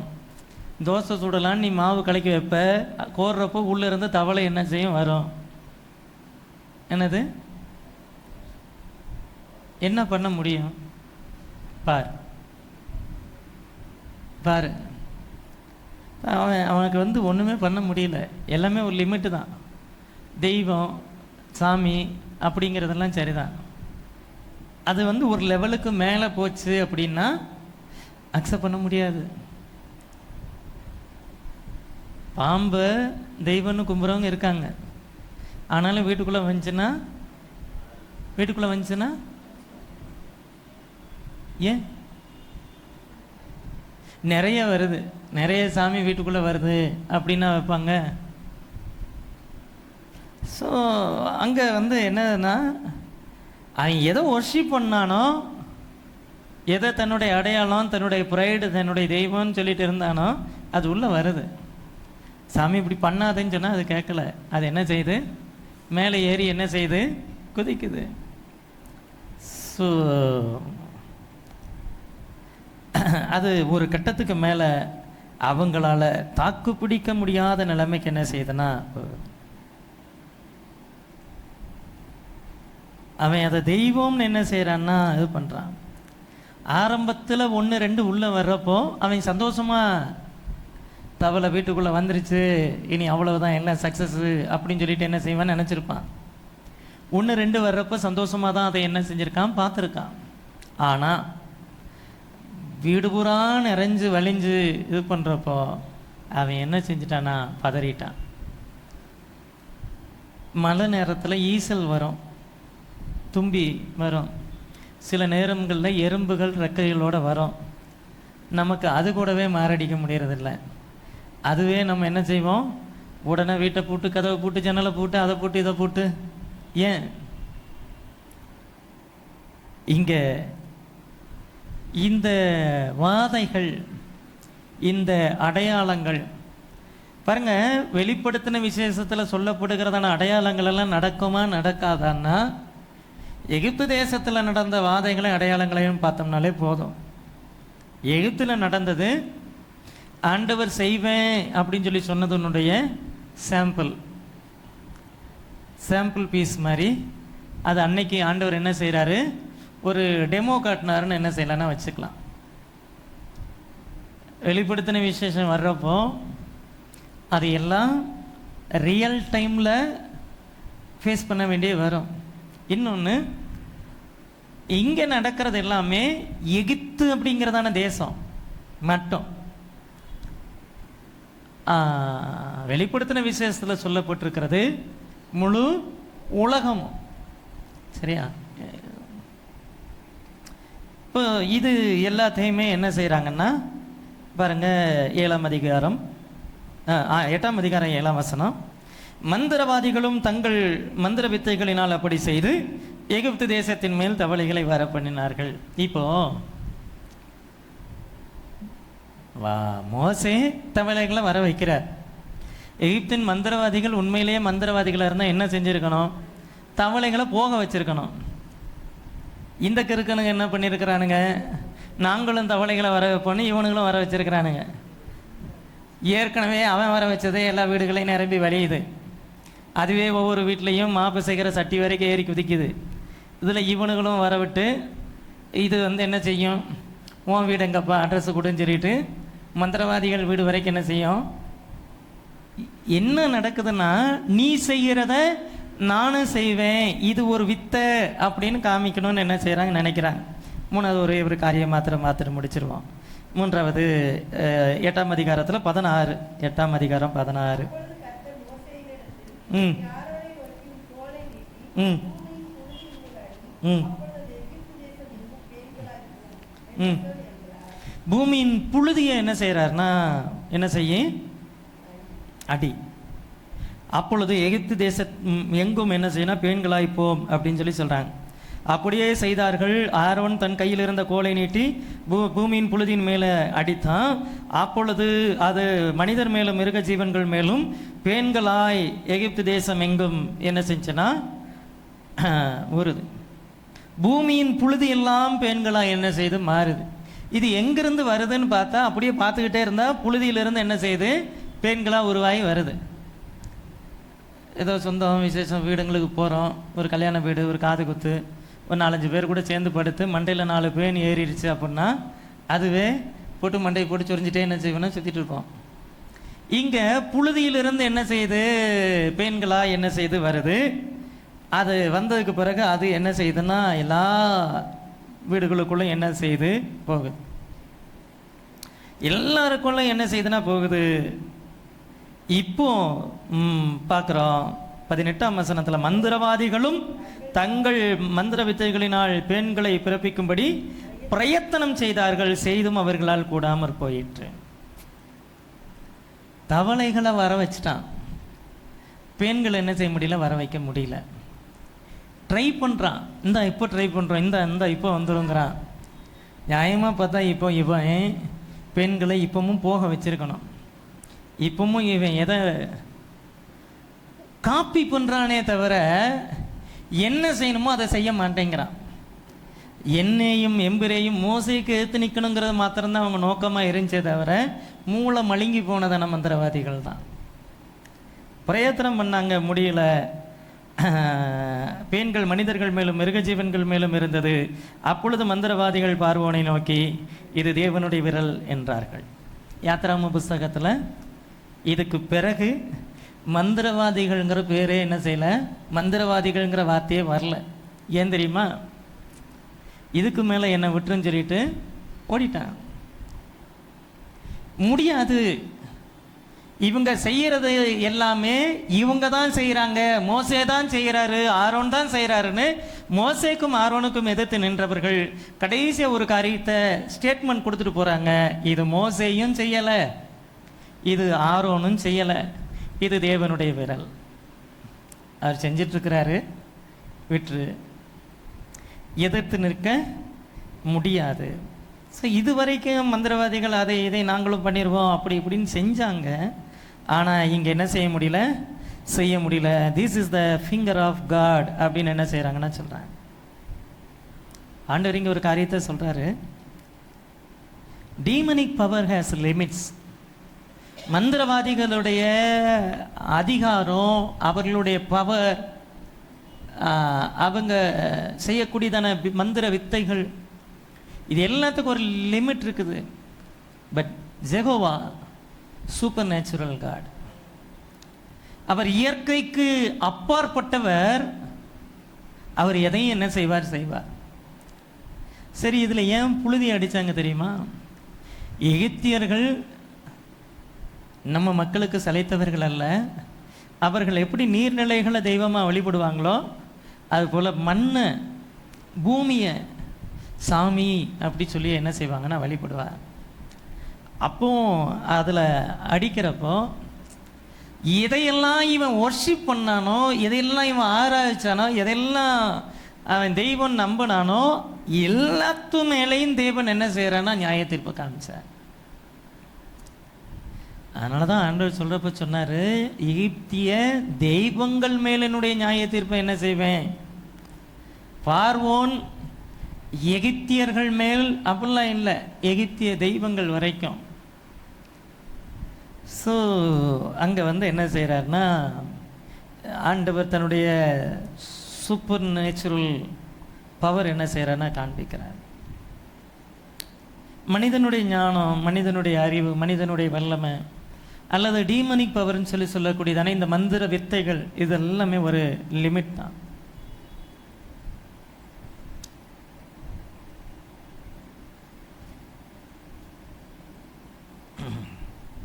ஸோ நம்ம புரிஞ்சிக்க வேண்டிய ஒரு காரியம், நம்ம நினைக்காத, நம்ம விளங்கி கொள்ள முடியாத, நம்ம புரிந்து கொள்ள முடியாத அல்லது நம்ம நடக்காதுன்னு நினைக்கக்கூடிய காரியத்தை ஒரு நிமிஷத்தில் செய்ய தேவனால் கூடும்.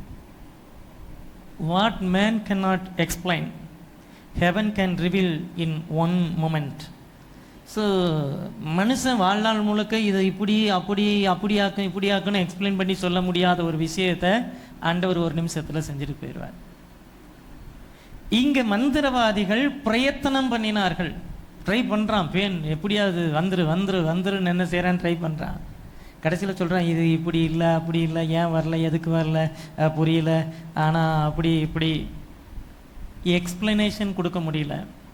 இவன் எக்ஸ்பிளனேஷன் கொடுக்க முடியாத ஒரு காரியத்தை புழுதி அடித்து உடனே செஞ்சுட்டு போயிட்டான். அவர்கள் அல்ல, அவர்களை கொண்டு தேவன் பெரிய காரியங்களை செய்தார். ஸோ நம்ம நினைக்கிறதுக்கும் மேலே, நம்ம விளங்கி கொள்ளுகிறதுக்கு மேலே நிறைய காரியங்களை தேவன் என்ன செய்கிறாரு, செய்திருக்கிறார். பழைய ஏற்பாட்டு காலத்தில் இப்படிப்பட்டதான் அடையாளங்களை செய்தவர். அவர் பூமியின் கடைசி நாட்களில் இதை பார்க்கிலும் மேலான காரியங்களை செய்வார். கண்களை முடிச்சு ஜெபிப்போம்.